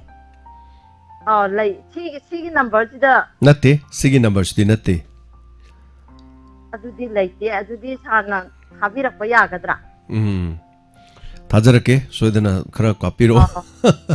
पैसा से जितेन गा ताइगो चागा जे पैसा जे खरा हम pinning बा high तारे आइजे सेना गान निबम यावरम ने हाइ तारे पी बदु सु हम पिनिंग ए बा अदगा पैसा दु लैतम नि ना पैसा दु ना नि खाइ बदु पैसा दु याम दम नि ना मयाम नि करम कान पांग दुइनो ना हाइ बा पांग वाइ जे मी मनाक त चल लुपा 5,000 का पुरे चपदि काइ बा तौरि जे अदो ꯂꯩꯇꯝꯅꯤꯅ ꯀꯔꯤꯗꯤ ꯎꯄꯥꯏ ꯂꯩ ꯑꯗꯨꯒ ꯑꯩꯁꯨ ꯁꯤꯗꯩꯗ ꯁꯥꯕ ꯈꯣꯠꯄꯁꯤ ꯇꯧꯔꯝꯗ꯭ꯔꯗꯤ ꯈꯔꯁꯨ ꯐꯗꯧꯕ ꯁꯥꯕꯁꯤ ꯍꯧꯖꯤꯛ ꯑꯃꯨꯛ ꯂꯦꯞꯄ ꯂꯩꯔꯤꯅꯤ ꯍꯥꯏꯇꯥꯔꯦ ꯌꯥꯝ ꯁꯦꯡꯅ ꯍꯥꯏꯔꯗꯤ ꯑꯗꯣ ꯄꯣꯠ ꯆꯩ ꯂꯩꯒꯗꯕ ꯇꯧꯒꯗꯕ ꯃꯌꯥꯝꯁꯦ ꯄꯤꯛ ꯊꯟꯅ ꯂꯩꯔꯤꯕꯅꯤꯅ ꯑꯗꯣ ꯃꯤ ꯑꯁꯦ ꯑꯗꯨꯝ ꯆꯞ ꯃꯥꯟꯅꯩꯗꯅꯀꯣ ꯌꯨꯝꯊꯣꯡ ꯈꯨꯗꯤꯡ ꯇꯥꯕꯤꯔꯤꯁꯤꯡꯁꯦ ꯑꯗꯨꯝ ꯁꯦꯟ ꯆꯤꯟꯗꯕ ꯀꯅꯥꯁꯨ ꯌꯥꯎꯔꯝꯃꯣꯏꯕ ꯑꯗꯨꯝ ꯆꯤꯜꯂꯝꯒꯅꯤ ꯂꯣꯏꯅꯃꯛ ꯑꯗꯣ ꯊꯥꯒꯠꯆꯔꯤ ꯑꯉꯝ ꯑꯉꯝꯕꯁꯤꯡꯅꯀꯣ ꯑꯗꯨ ꯃꯇꯦꯡ ꯄꯥꯡꯕꯤꯕꯗ ꯊꯥꯒꯠꯆꯔꯤ ꯑꯩ ꯁꯣꯏꯗꯅ ꯊꯥꯖꯔꯛꯑꯒꯦ ꯑꯦꯀꯥꯎꯟ ꯑꯗꯨꯒ ꯍꯧꯖꯤꯛꯃꯛ ꯊꯥꯖꯔꯛꯑꯒꯦ ꯊꯥꯒꯠꯆꯔꯤ ꯊꯦꯡꯛ ꯌꯨ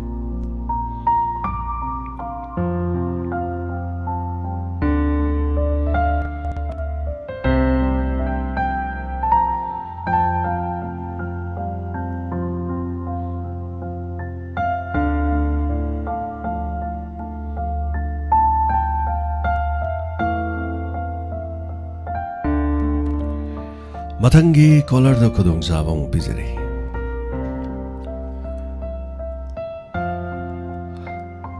ꯀꯦ ꯁꯟꯖꯣꯏ ꯊꯥꯒꯠꯆꯔꯤ ꯆꯥꯃꯤꯟꯅꯕ ꯍꯥꯎꯕꯅꯤ ꯄꯣꯃꯤꯟꯅꯕ ꯌꯥꯡꯕꯅꯤ ꯑꯗꯨꯅ ꯍꯥꯟꯅ ꯀꯣꯟꯒꯤ ꯋꯥꯅꯤ ꯑꯃꯨꯛꯇꯪ ꯄꯣꯛꯄ ꯃꯤꯑꯣꯏ ꯃꯄꯣꯛꯅꯤ ꯁꯦꯡꯕꯅꯤ ꯊꯥꯒꯠꯆꯔꯤ ꯍꯥꯏꯕꯤꯔꯛꯄꯀꯣ ꯑꯗꯣ ꯍꯧꯖꯤꯛꯀꯤ ꯃꯇꯝꯗꯗꯤ ꯆꯥꯃꯤꯟꯅꯕ ꯀꯣꯟꯅꯗꯦ ꯏꯃꯥ ꯏꯄꯥ ꯃꯤꯅ ꯎꯕ ꯉꯥꯏꯍꯥꯛꯀꯤ ꯀꯗꯔꯅꯤꯅ ꯑꯉꯥꯡꯁꯤꯡꯅ ꯐꯥꯒꯤ ꯑꯣꯏꯔꯁꯨ ꯍꯥꯏꯇꯥꯔꯦꯀꯣ ꯑꯣꯟꯊꯣꯛꯑꯒ ꯊꯤꯕꯗꯣ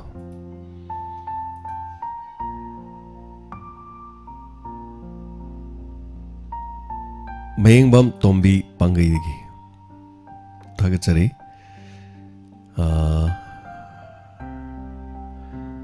ꯖꯤꯇꯦꯟ ꯀꯨꯃꯥꯔꯒꯤ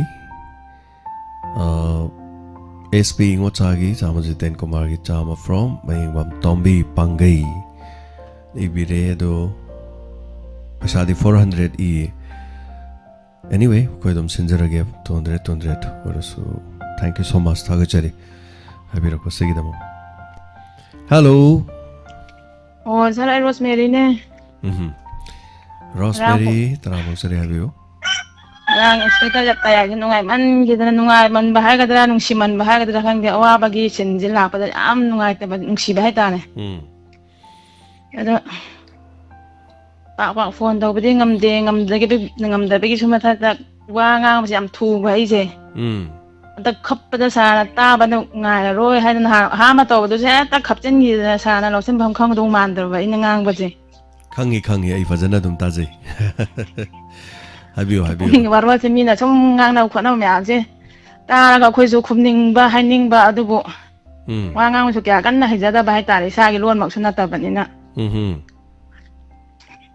ꯇꯥꯗꯤ ꯑꯗꯨꯝ ꯇꯥꯖꯩ ꯑꯗꯨ ꯅꯣꯡꯉꯥꯜꯂꯒꯗꯤ ꯑꯌꯥꯝꯕꯅ ꯇꯥꯏ ꯂꯥꯏꯐꯇꯤ ꯃꯔꯛ ꯌꯥꯎꯔꯀꯥꯟꯗꯕꯨꯗꯤ ꯍꯣꯏ ꯀꯃꯦꯟꯕꯨꯗꯤ ꯈꯔ ꯄꯤꯖꯩꯀꯣ ꯑꯗꯨ ꯅꯣꯡꯉꯥꯜꯂꯒ ꯑꯅꯝꯕ ꯇꯥꯏꯌꯦꯕ ꯑꯩꯈꯣꯏꯗ ꯁꯨꯝ ꯁꯪꯖꯗꯕ ꯋꯥꯔꯕꯅꯤꯅ ꯇꯨꯝꯕꯅ ꯍꯦꯛꯇ ꯍꯥꯟꯕ ꯑꯗ ꯉꯔꯥꯡ ꯅꯨꯡꯗꯥꯡꯗꯤ ꯂꯥꯏꯐ ꯌꯥꯎꯖꯒꯦꯅ ꯇꯥꯕꯅꯦ ꯑꯗꯨꯕꯨ ꯑꯩꯅ ꯍꯦꯛ ꯇꯥꯈꯤꯕ ꯇꯥꯟꯖꯥꯗꯨꯗꯗꯤ ꯑꯩꯈꯣꯏꯒꯤ ꯂꯣꯌꯥꯅ ꯀꯞꯄꯒ ꯃꯆꯤꯟꯖꯥꯛ ꯁꯣꯔꯒ ꯀꯞꯄꯩ ꯇꯥꯟꯖꯥꯗꯨ ꯍꯦꯛ ꯇꯥꯔꯕ ꯃꯤꯅ ꯀꯞꯄ ꯍꯦꯛ ꯇꯥꯔꯒ ꯑꯗꯨꯝ ꯀꯞꯄ ꯅꯣꯛꯄ ꯇꯥꯔꯒ ꯍꯦꯛ ꯅꯣꯛꯄ ꯍꯥꯏꯗꯨꯅꯦ ꯍꯣꯏ ꯌꯥꯝ ꯅꯨꯡꯁꯤ ꯉꯔꯥꯡꯒꯤ ꯀꯩꯅꯣ ꯂꯣꯌꯥꯒꯤ ꯁꯤꯟ ꯑꯗꯥꯏ ꯃꯇꯥꯡꯗꯣ ꯃꯀꯣꯛꯇꯨ ꯇꯥꯍꯧꯗ꯭ꯔꯃꯤ ꯅꯣꯡꯉꯥꯜꯂꯒ ꯑꯣꯏꯅ ꯇꯥꯔꯦ ꯑꯣꯀꯦ ꯑꯗ ꯑꯩ ꯏꯁꯄꯦꯛꯇꯔ ꯀꯌꯥ ꯂꯦꯞꯄꯤꯒꯅꯨ ꯍꯥꯏꯕꯗꯤ ꯁꯤꯅ ꯀ꯭ꯔꯥꯏꯝ ꯔꯤꯄꯣꯔꯠꯅ ꯃꯍꯨꯠ ꯁꯤꯟꯒꯦꯅ ꯍꯥꯏꯕꯗ ꯁꯨꯝ ꯋꯥꯔꯤꯗꯣ ꯍꯥꯟꯅ ꯊꯣꯛꯈ꯭ꯔꯒ ꯊꯝꯃꯝꯃꯒ ꯁꯥꯔꯅ ꯊꯝꯃꯝꯃꯒ ꯑꯩꯈꯣꯏꯒꯤ ꯏꯅꯥꯎ ꯑꯣꯂꯦꯟ ꯍꯣꯏꯅ ꯃꯍꯨꯠ ꯁꯤꯜꯂꯁꯨ ꯌꯥꯏꯗꯅ ꯑꯗꯨꯗꯨꯒꯤ ꯁꯨꯝ ꯂꯦꯞꯄꯤꯒꯅꯨꯅ ꯍꯥꯏꯕꯅꯤꯗ ꯀꯩꯁꯨ ꯀꯥꯏꯗꯦ ꯑꯗꯣ ꯑꯩꯉꯣꯟꯗ ꯋꯥꯔꯤ ꯁꯥꯒꯠꯄꯗꯣ ꯑꯩꯅ ꯍꯥꯟꯅ ꯊꯣꯛꯇ꯭ꯔꯤꯕ ꯊꯧꯗꯣꯛꯇꯣ ꯍꯥꯟꯅ ꯁꯥꯖꯜꯂ ꯊꯝꯕꯗꯤ ꯌꯥꯗꯕ ꯑꯗꯨꯅꯅꯤ ꯇꯧꯔꯤꯁꯦ ꯑꯗꯨꯅ ꯀ꯭ꯔꯥꯏꯝ ꯑꯞꯗꯦꯠ ꯑꯣꯏꯔꯣ ꯀꯔꯤ ꯑꯣꯏꯔോ ꯊꯝꯃꯝꯃꯒ ꯅꯨꯃꯤꯠ ꯍꯨꯝꯅꯤꯒꯨꯝꯕ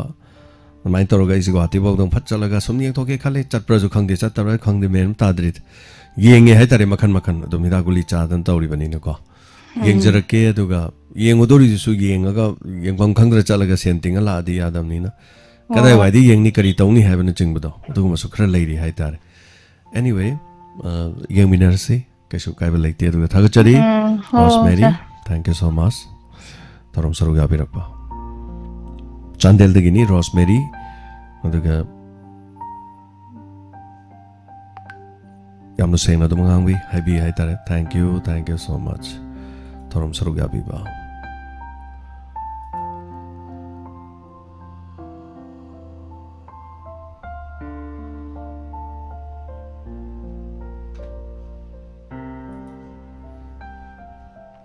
Hello. Hello, sir. I Salungpamdagi M Gauro. Taram Lokchari, Uzab, Habiu, Kari happening ba? Sir, keno I do Didi gi keno Pasha Kapadu si number dum copy di Sarna top number ma hujiki mama pandigi I do adu number khangda daba. Zero and a low the cap kadabani, see the decapa yade, see the Pasha Sangoy.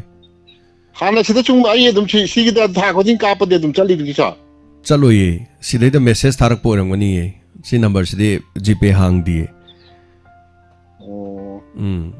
Kapadi Chalupato or Kapan Meneva, Dika Kulu de Dana. Oh, Moina Capado, Capo, Pesado, zero and a low with the Capo, see the message Taboram when he.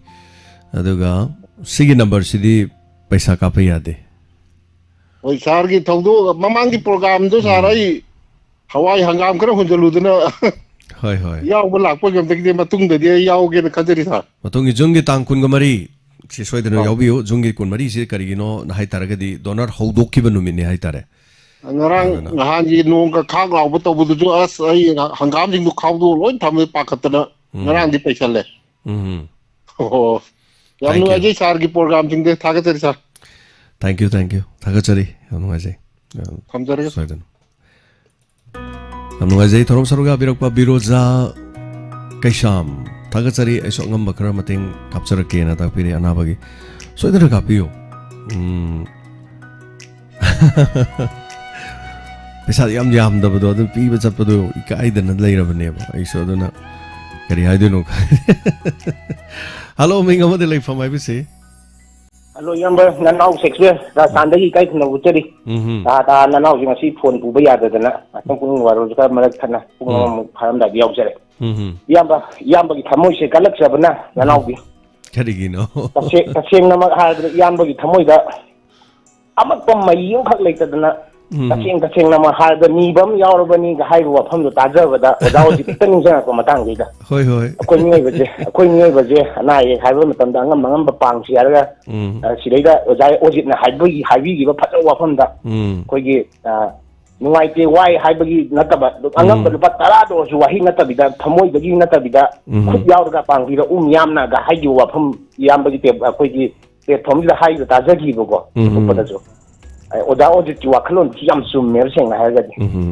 now the Tanzania, now a number of captures of Yamba Yang, the data now, Yabum, Zedra, Yambana. Sati, the data Matian Krapangina, but do a Hena no Ijavadi, Hojiki, Sexak Bako Yamba, Jitin Amadi, Kogi Yamba, Ingota have another. Money. Anima. Mabani ki kano jai yun yang je do phanam phagale ahum suba ke mo kap khre koi yamba jipen gi man hai da phagat lak be miyam gi seba soidana la ani phabu oi biro aduga yamba ingo cha gi jung lang ani mana mat tambi rakhi ba koi DSP thoi da ani rak suba gi no ma koi gi interview ma pirak pada yam phagat le na hai bo wafam ta ja ba su ngai ba miyam gi seba tori ba koi gi art and culture gi no se da lai diri ba hai tare ne Kudi Machina China Awana, Tarakomatanda, Sikakinatana, Akoi Amata, or Angamba Lupa, Manga or Shu, Tara or Shu, Lupa Mata or Gazu, Kagapang Viraga. Yangi, Kanosli, that Tang Mating, my Pangina, Bamayam, the Sonia Kubatan, Utaran, Zeda, Hajeri, Aduga, Yakoi Maram, Matamakanosi, that Marasida, Uzauji, Wapam Duning Zaraga, Yambagi, which is Haibigi, Wahida in the noun of Pienza, Baita, Yamba the Matra, Koi, Later Banina, Kamina, Hasai Pamuni. Yaman Haido Pikiba Tamoji, a shame of Hondo. Nibami Yaurabani, I don't later buggy, and throw the Haida Baneva single. Kenza Baita and a noun, I do it some Tagachari Yamna Pesazu Yamaka within a theater. Yam Basu what by Betare, Kodonas, the Gishu Haidoga, so Pigadava, and then a Sukrayamna, so Kanaton Janing Badugi Matakta Su, Mamang the Su, Anaba, Imung Homarigi, Mating, Piki Banina, Kuidri Banina Haibatare. Amuka Sumayam Kai was 100 and Kaibada. As Masinu Pazila, the Kaira Nedo, Aila, the Kaira Ani and Mayam, Kira mother and a Pakale Habitai. With Piba Budi, a Kogi side taking Java Crash or Hapsan Jagadori Neduna. Mayam Pibi was Supibire, Aduga Pibi the Singsu, Karihaini, Hana Kalam the Forum the Wakal singer the Pobirakanda, a young Kaimadam Jamam Dang Haitare, Lissing Padrasu, Adam Pibira Kudakashu Kaidi Hazeriba. Adoke Tangosagi account. Mating Pangbiu Haidana, Haibakanda Haitare. ꯃꯃꯥꯡꯗꯁꯨ ꯑꯇꯣꯞꯄ ꯑꯩꯈꯣꯏꯅ ꯃꯇꯦꯡ ꯄꯥꯡꯉꯨ ꯃꯌꯥꯝ ꯈꯤꯇꯪ ꯄꯥꯡꯕꯤꯌꯣꯅ ꯍꯥꯏꯕꯗ ꯖꯤꯄꯦ ꯄꯤꯈꯤꯕꯗꯀꯣ ꯂꯨꯄꯥ ꯑꯃꯇꯪ ꯑꯣꯏꯔꯁꯨ ꯌꯥꯏ ꯍꯥꯏꯕꯗ ꯂꯨꯄꯥ ꯑꯃ ꯄꯤꯔꯛꯄ ꯌꯥꯎꯋꯦꯕ ꯀꯩꯁꯨꯕꯨꯗꯤ ꯀꯥꯏꯗꯦ ꯑꯗ ꯊꯃꯣꯏꯗꯣ ꯂꯨꯄꯥ ꯑꯃ ꯍꯥꯏꯌꯦꯅ ꯂꯨꯄꯥ ꯑꯃ ꯄꯤꯔꯛꯄꯗꯣ ꯇꯥꯏꯉꯣꯆꯥꯒꯤꯁꯨ ꯃꯇꯦꯡ ꯄꯥꯡꯕꯗ ꯂꯨꯄꯥ 2 ꯀꯥꯞꯄꯛꯄ ꯌꯥꯎꯋꯤ ꯍꯥꯏꯌꯦ ꯃꯥꯒꯤ ꯖꯤꯄꯦꯗ ꯑꯗꯨꯗꯤ ꯍꯣꯏ ꯌꯥꯝꯗꯦ ꯍꯥꯏꯕꯕꯨꯗꯤ ꯅꯠꯇꯦꯀꯣ ꯑꯗꯣ ꯐꯗꯤ ꯐꯖꯕꯔꯅꯤ ꯂꯨꯄꯥ ꯑꯃ ꯍꯥꯏꯌꯦꯅ ꯂꯨꯄꯥ ꯑꯃ ꯍꯥꯏꯕꯗꯣ ꯖꯤꯄꯦ ꯍꯥꯡꯕ ꯉꯝꯕ ꯃꯤ ꯃꯍꯥꯛ ꯌꯥꯝꯗ꯭ꯔꯕꯗ ꯂꯨꯄꯥ 10 ꯐꯥꯎꯕꯗꯤ ꯄꯥꯏꯔꯝꯕꯁꯨ ꯌꯥꯏ ꯀꯅꯥꯅ ꯈꯪꯅꯤ ꯑꯗꯨꯕꯨꯀꯣ ꯌꯥꯝꯅ ꯄꯤꯕꯤꯔꯦ ꯐꯔꯦ ꯄꯤꯗ꯭ꯔꯦ ꯈꯔꯦ ꯃꯥꯒꯤ ꯆꯥꯝꯃ ꯅꯠꯇ꯭ꯔꯒ ꯆꯅꯤ ꯌꯧꯗ꯭ꯔꯁꯨ ꯂꯨꯄꯥ ꯑꯃ ꯄꯤꯔꯛꯏꯗꯣ ꯑꯗꯨꯝ ꯀꯩꯁꯨ ꯀꯥꯏꯕ ꯂꯩꯇꯦ ꯇꯧꯕꯒꯤꯗꯤ ꯑꯩꯅ ꯍꯥꯏꯖꯅꯤꯡꯕ ꯋꯥꯐꯝꯗꯤ ꯑꯗꯣꯝ ꯃꯤꯑꯣꯏꯕꯅꯤ ꯅꯣꯡꯃ ꯁꯣꯏꯗꯅꯃꯛꯀꯤ ꯐꯃꯨꯡꯗ ꯑꯗꯣꯝꯁꯨ ꯑꯌꯣ ꯆꯌꯥ ꯁꯣꯏꯗꯅ ꯈꯥꯡꯒꯅꯤ ꯃꯇꯝ ꯑꯗꯨꯗ ꯉꯁꯤ ꯑꯗꯣꯝꯅ ꯇꯤꯡꯊꯣꯛꯈꯤꯕ ꯈꯨꯠꯇꯣ ꯀꯩꯗꯧꯅꯨꯡꯗ ꯈꯛ ꯃꯥꯡꯂꯣꯏ ꯍꯥꯏꯕꯁꯤ ꯀꯥꯎꯕꯤꯒꯅꯨ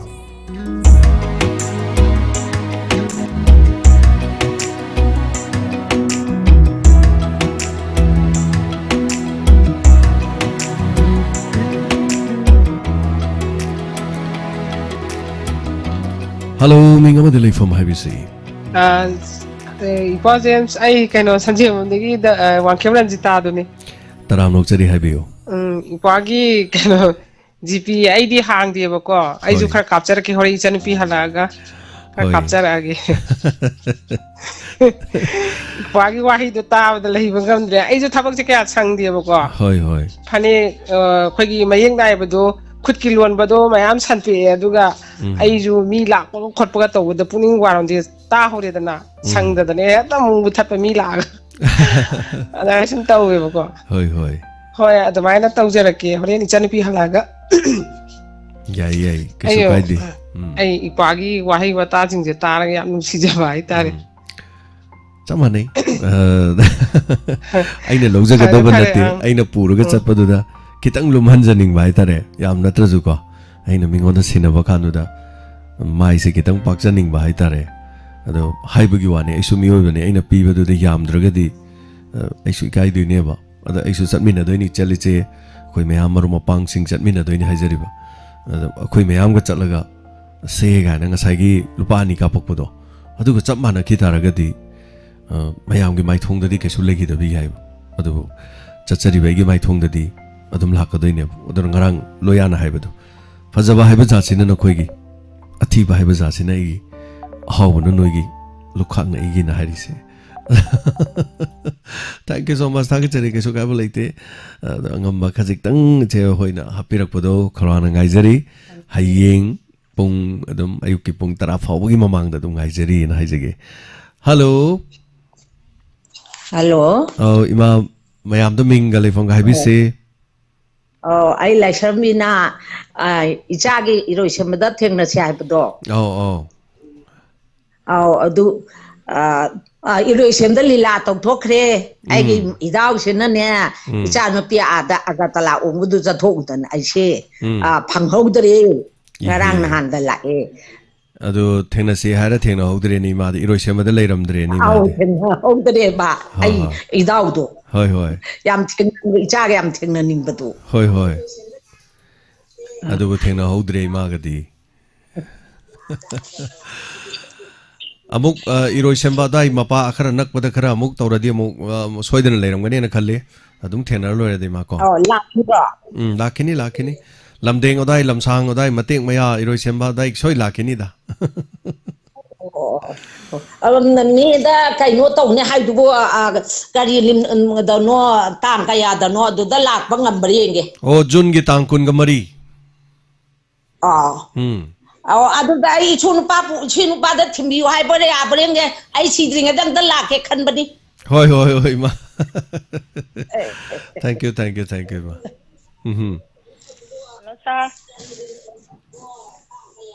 Hello. Hello, habisi. Oh, I stand up with the game, Manglembi. Taram Nukchari. Have you? Sagi Diamond TV Plus program Kudima. I had Numit Kuding, Yellow Tajay. Fontoina Torpangam Zadragajo. Hoi. Ado Char, Hayeng, Sana Satiga Doriba. SP Zaga, Jitian Kumar. Satiga Dori Bedoy Angam Bakadang Hapter Kesar. soidin happy ho aise ni bam jawrom ne nang sai de haijaram yo khoi Shakespeare na hai re paisa ji am da paisa ji paisa na han aina paisa ji mo ni gi paisa ji thibada lising amana taraga nipan da taraga taret ka khara amana taraga manga khara su bane ba adu paisa ji pathor kan ke doroge bu doubling chasan bhai tare sonda su donors su kapsalak pa sonda su kapsalak pa ingonda an donors su kap sonda kape mi ne sangwa kap ku do sonda su sangwa na ire sonda su sangwa na ire sonda di paisa dan lising na ka khale adu sonda di yeng naru kan ming do ani phangjanar paisa do khai do khar kan di yam am drabai wani de am nungai tabdo aduna khoi donors ta gi budi hapchan ki ne ba aduga adu maine tok jege do bani adu kitang yam su yam dar su lupa yang khai cham dong re so hai tare angamba khraga haptara ke sa adu butat to yam di yawning bani adu sa lam the tam gi bana upai laite hoi akoi video matek ani namjarake adu mayam su khoina chacharu badu yeng biu aduga video du dagi akhoi su yauri bani akhoi chatlamaga di smaina uduri bani haidana khanbiu adu maina ko hai tare adu maina yamna amasu leye aduga akhoi na ga namjaru ba video do khoi lamdam si yengo yamna yade ba mi lising kun ama kunthra ama sai bogdang yeng adum tok pa hai tare yam yeng da 35 ga yeng tok pa su yawi ko masini yam dra ba mi lak muktang ga yeng bi tar ga di lupa lising 30 mukti dum thok turi ne ba aduni yeng ba sisu ama gi de yam yeng e lising umpuni to yeng e na boinaw gi de in harau jaraga yeng gi do saksan yeng ba hai tare makok ta mati em yeng ba maning wai da mati em yeng ba aduga adumai yeng de kaim kana de ba hawbudagi loibo pawba mi singduna koina thaga chaliba minute 13 35 du yeng bi taragadi hawbudagi loibo pawba du yeng bi taragadi mi lak ama yeng taradi lupa lising 10 ni thoi phange adu ragadi adu da phangi ba paisa do samna haira ba de SP gi de yeng en khalase koi taingo chagi da ai mangonda dum bithok sakhi ge ba ai mayam da live oina dorokanda magi video du da right click kapaga mai analytics de yengaga magi videos de gilu pasuk la e ga haibu mayam do ga screenshot ka lawraga ada lak pa paisa do bithok sakhi ge ba mayam na lak mari yeng bi taraga di lising ni phu khare hena lak ka do ne ba ada i bithok sakhi ge ba yeng biu ya de ba khoi silam dam ta di paisa su pang ba mi su dum wat pa adu video so dum yeng biu ya de khoi yeng ning dra su ana ba du tumam dai du da thari yeng biram yai dana adu isai gumba adai mayam kari hani atopa sing kano to bodadi mi 3M 4M na dum yam yeng bi hai tare adama khoini yeng du di yengi ba mi sing du gi producer adagi atai du gi oi gi dori ni haijari ba ana yek tadi pangak to bonate ai khoi gi du nei khoina logjagi ayum sage ai sana lupa sige na haijaba na chadi aduna masa gi anaba gi du da lakpa du di anaba da chalan chena aina mamang da trend story yeng jakre kini feloi ba inaw maka gi Vishwamitra magi video do yeng bio ai pesa capture ke ai magi dana mili sing tarabo yeng bio yat kari haru doino na sigum bagi di awana gi di hamna pak leiti aduna kari hai doino khoilam dom sida di hai tare adu sauru busu yati kari sauru ne ke ko yeng bio yada ba mato yada adu mayam mukbang go makai gi yeng adi mayam yeng bio ba mukbang tor chop chaba sing do duma da di as yenge how do ma le du do ma le na how bu de loi bo gam yeng bi mi lak ani ga thoi thoi yeng thoi eba adu mukbang to bu na lising adom na mana lupa lising manga papon te lising amagi yen thong bu leiraga or mana thong jara charani ma di video di yeng aga lupa lising 10 hena tan grani mai adu moi grani phai adum mai haijabani ko akhoi gi de du na te ba adu degi lakpo do anaba do gido anaba mi do pizza ki ge habani da adu madam na pesa pibada nungai jadraga so pizza ki ge na haibani ba kesu leite da kadi de dawru den adu hodok pani na hobani na haiba tare ha na di samai na mateng pang we wakhalon je kesu leina ram de na igi thamoi da ina fau ki bese ai so igi ma kini feloi ba kan da yam wai hai tare ma kini feloi ba da aina khalle ba imphal mai on se chali ba mi mayam se sida chali ji e ngak ta ne mi amam da e the hemoglobin do 15 to 18 de loin yauri ni da mi khodi mak sing se loina mak yauri ne mayam se da ina khoi ma gi em ta pibiu ba khoi ma gi em ta pibiu ba na aina kana da hairu do no aina do hai bi abra ai khoi ma gi im ta pibiu ba im ta pibion kana da hai do no ai wa khan ing fa gi ba mi amana tha hongi manung de ibo talama I unit number pi ba ke su kai ba leitiam adubu mi hai se ni da ni ro so hai da hai ro so kana so pining ba na tiam ada ai gi maru ma pang leibu du fa da ina khoi ma gi da mak I unit am ta pibiu na ai kana am ta hai ba ngam de laibasi aina easy I unit kuntra ga mangarom lei hai tare ko chat lebo hui nga wa sadana isaga lo ina go maksan gai tor ga chat lebo janims ta muk chat le rims ta muk chat le amada muk chat le matam da size da blood unit leiram de amada muk chat le amada muk chat le amada muk chat le ada mamai thang da ina matha sa anung dang pham le ada koi gi ai naum le risi nei naum mana bea ke dorage hai ma ingon bea ko bea ke dorage hai sayeng ji magi I gap ke tawni I je longman na I je thibam khangdre kana di lo du no khangdre na hai no no le ji di no no di piro lo re na ingon da hai ma boki na tro I pi ke ma boki to mta I pi ke lo cha se hai sa se ni ada ma di massage am noi pele am chaw ya dare mai massage adai da ai ji yani da nang nasa phibam duga I lo thor gong bera ka dana kas to no no di lo ji ka tu to ji gan taw ai no ma dukan du da di size the blood unit si no no hang ba matam ma oi ada size da ina pusalaga ma gi I si lo na bo nei ada da size gi I lo de ba pin tin de nurse na bi dun hai as da ja to pa na ba le ta jala to pa na ba le ram dong ma le da hana test to de da de I lo bu dung ngam moi na he ka sum le ro moi de ngon di lo se ngon de I lo sini bang sa ngang ni na ai ga tin bang ngang ni hai ba nas no pi si lo ya de yam kuin na lo ya de kon na thang da mangon de I do lo I aduga I do copy hai tare sumai doroga masi ja da copy I do copy matung after 7 days namit tare ni le kan da I ma do lekhi de aina khalle adur di khoi group ama le ra ba mi ma le ra ba mi si mateng pang na bi yai kon matam du di 2013 ni ai mayam ga pundri radio tawdri yes ai matam du de cable network kadum tawi ai nga CTV de dum halai sine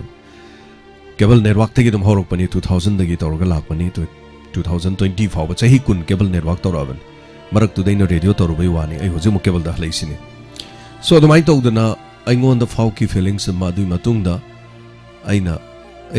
ai ge so yamna nungsi jaraba maru mapang imai belisation me am leiram nin ai ma sem bi ai ngasi de ai gi ma lei khidrga su ai gi ma da ta ki bada sadu gumna atopa lamdam asida gi tarak pa mi singda aina maram oiduna ai gi leibiri ba donors na yam maram oiduna aina kari gum khara mateng pang bangam labadi mi oina pokpagi aina warak ki ba awa ba da soidan ma ki men khat pang ngani hai ba wakhallon na ngasi di sangsilak pani hai badai adun ngasi de koi gi matau tamduna ma de koi gi manana koi gi wakhallon manaba kya tholok tune koi da pundra basu masa masa gi amamam semna raktan oira basu ngasi semna raga awa ba singi da mateng pang gi tholok li basidi mayam na khangam ba yai khangam da yai nakanda aisu nokjari bani tumina nokpadi kalakpagi nati kaya da fakraba afabagi matau tambadi karisu kai ba leite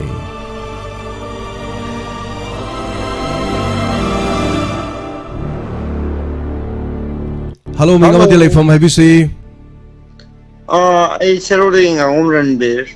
Taram noksari oza Ranbir serodi gi tapiu kari wafam hai bining boza. Sar kano mata ko sang hojik ta wafam mata tham bigi bado. Hai biu. Ta kan da nau ding asina ko sa da live ta hai batare. Ngasira han phone tok jara ko ni sa adu gi dong ta sa na phone upir bang gi ta thagat chari cha. Hoi, hai biu. Sir, koi sir gi speaker te gi thom da ina dum ta je ba. Hoi, hai biu. Sir gi da ngasai saksan ba hai ba mai yaw ni sa.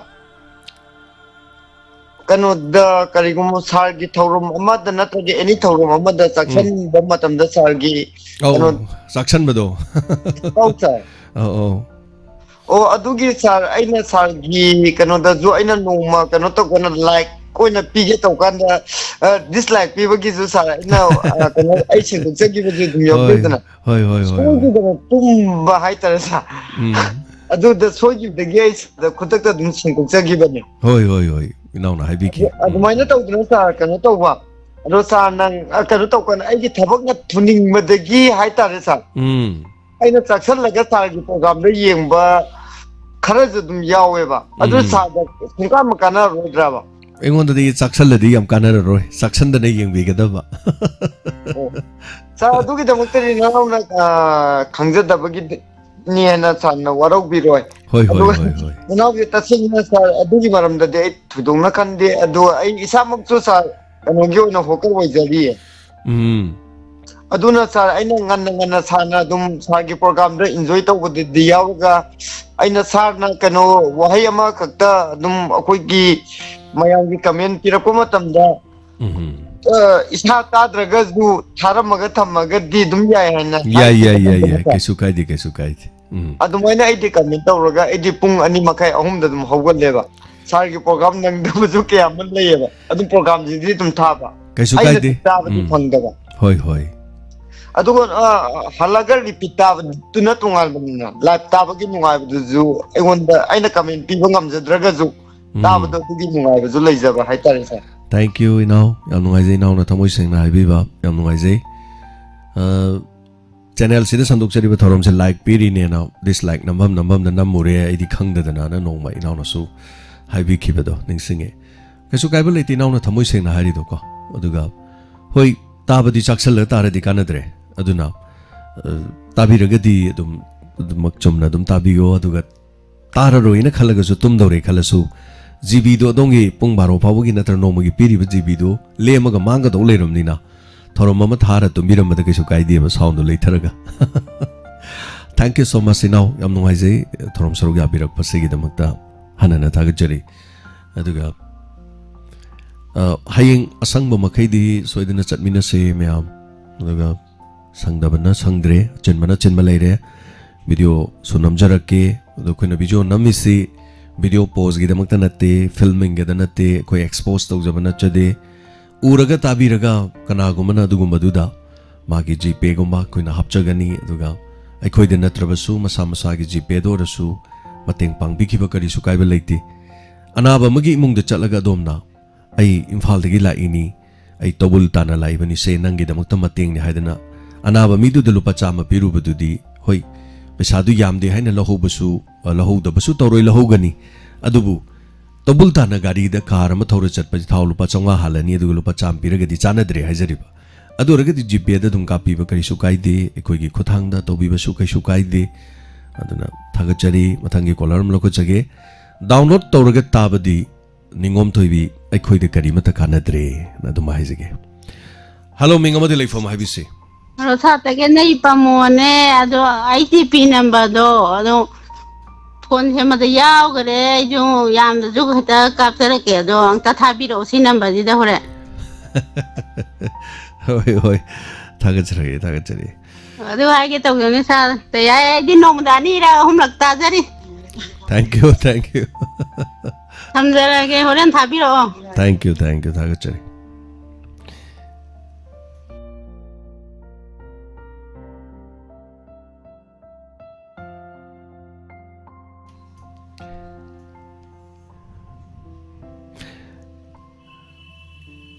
April hek hairapudaydi April daydi lila ngakta ni Pukning Warol su thoina phangaroidoni April thajima aduna March thajima di aina loina oire haitare thorom sida April thajima di Pukning Warol si khoigi staff sing aduga atai leriba sing sina aduma yaba tawrani sumang lila roye mo jarubani na paisa nungsagi amamagi wanatana tawjariba tabak thorom sigi haitare chahi hek khudimaki April May Swahili Pukning Warol da karida thorom di yawbo yam ngamjade adubu numidangi inspector tayai di sungsoi soi danabagi dama kaduma khonajarake haiba wafam sisu thamjari daga mathangi caller da khudong chaba pisagi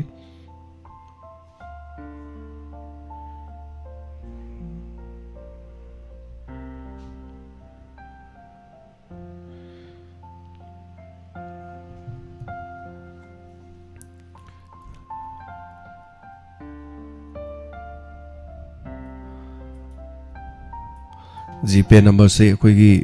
amba khoina khara toina mukta thagat bi yam nungai ni 98620306 608 ai pin taro thamjarage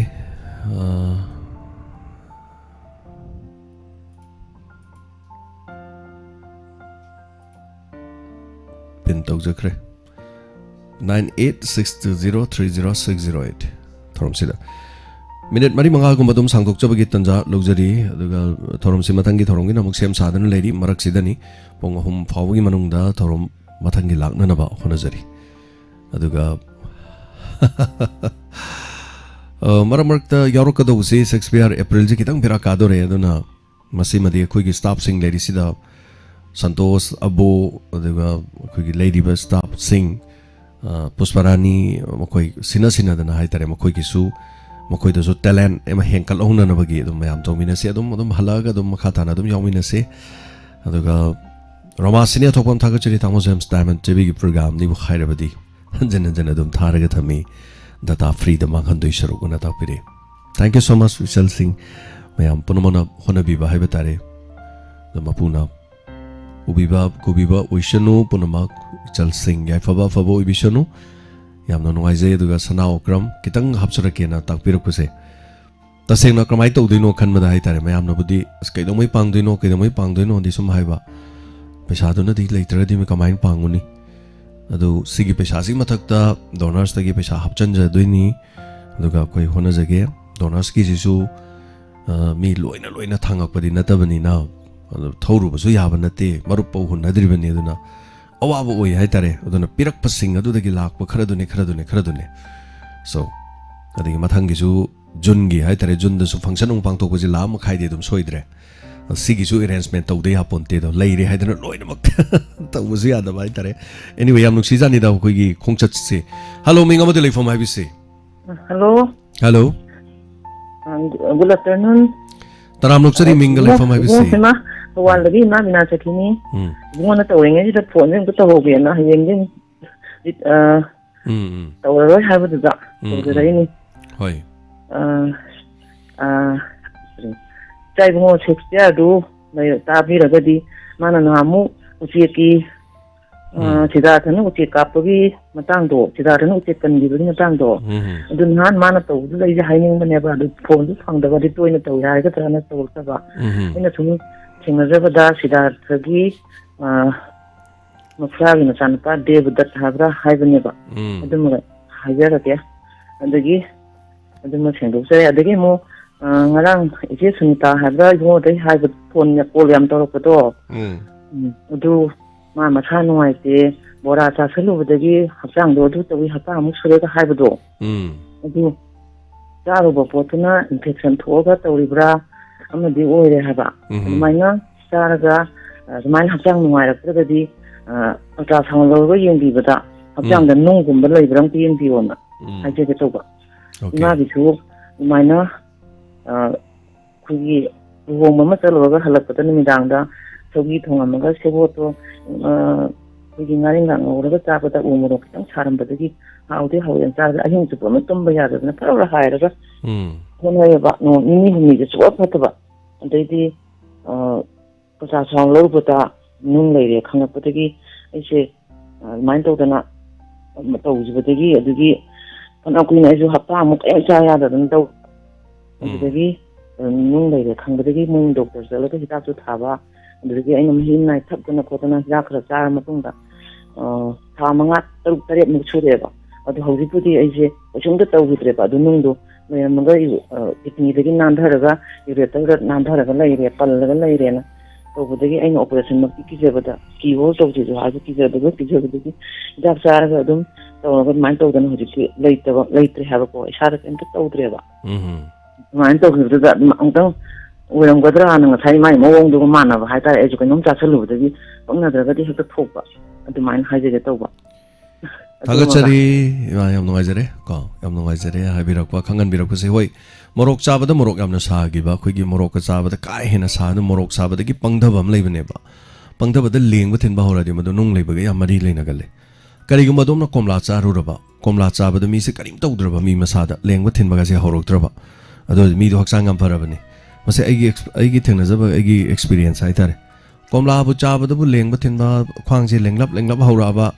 adum soidrabani champra chabadadi kesu lengba thinba je howdeba komla chabada lengba thinba howraba mase nungga mari soidana leinarabani aingonda nung leiramiduna pura nung achoba ma leirami 11 mm leiramadu ai khangdeba ai sungang khangde aingonda sign du amta pi de haibatai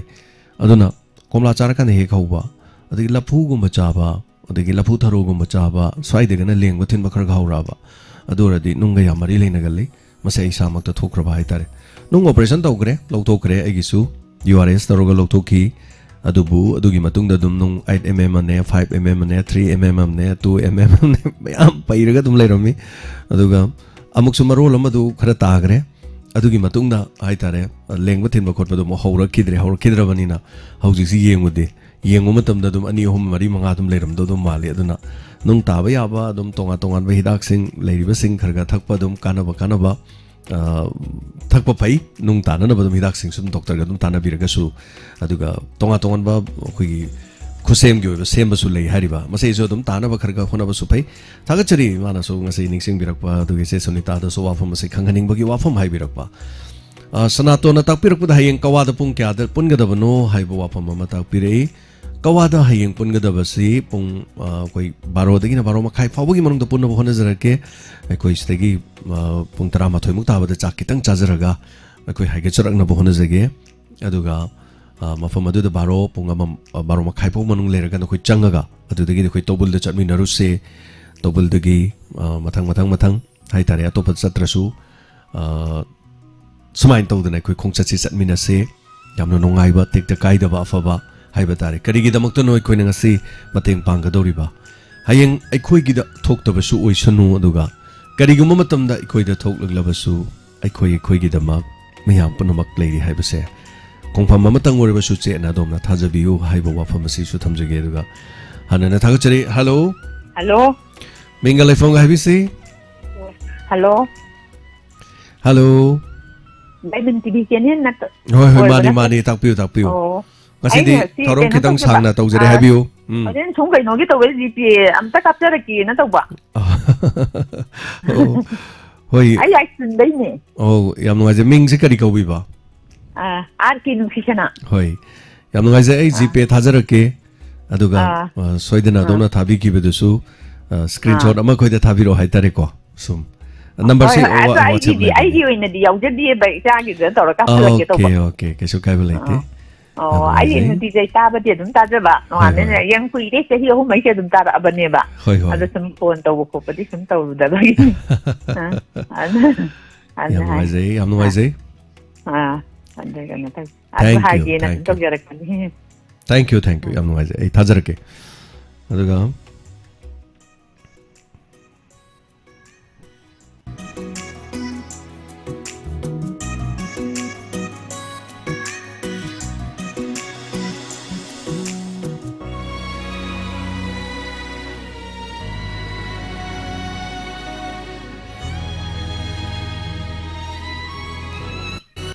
Wainam nanau lupa sama wainam nanau sikapirap kemali. Hello.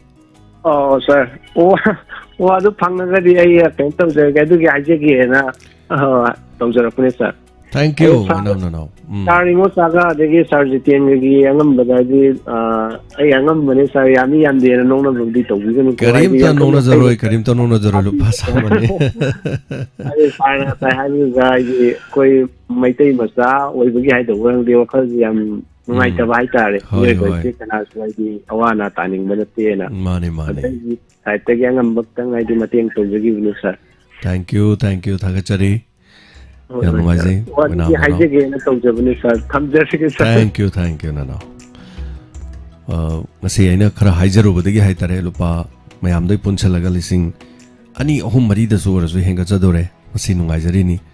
hairam dradi phangoi doi haijaru bani na hai tare. Hello. Ai kanu ne ai kanu ta haijar ta bagi ti number am ta si number kida am ta kapo ha jai bungo ai na han khongban dagi ato manglin di to. Hoi. Ado ai ne ba ko ai kanu gi kari paisa kayo hayang mateng ta bata kanin ta bodo. Adu gi ai lupa sanga kata isa dai ka phal ke ta ba. Soidana kapiro screenshot am jo thambiro ai thajara. ꯀꯞꯆꯔꯛꯑꯒꯦ ꯕꯀꯣ ꯁꯤꯗ ꯑꯩ ꯁꯤ ꯅꯝꯕꯔꯁꯦ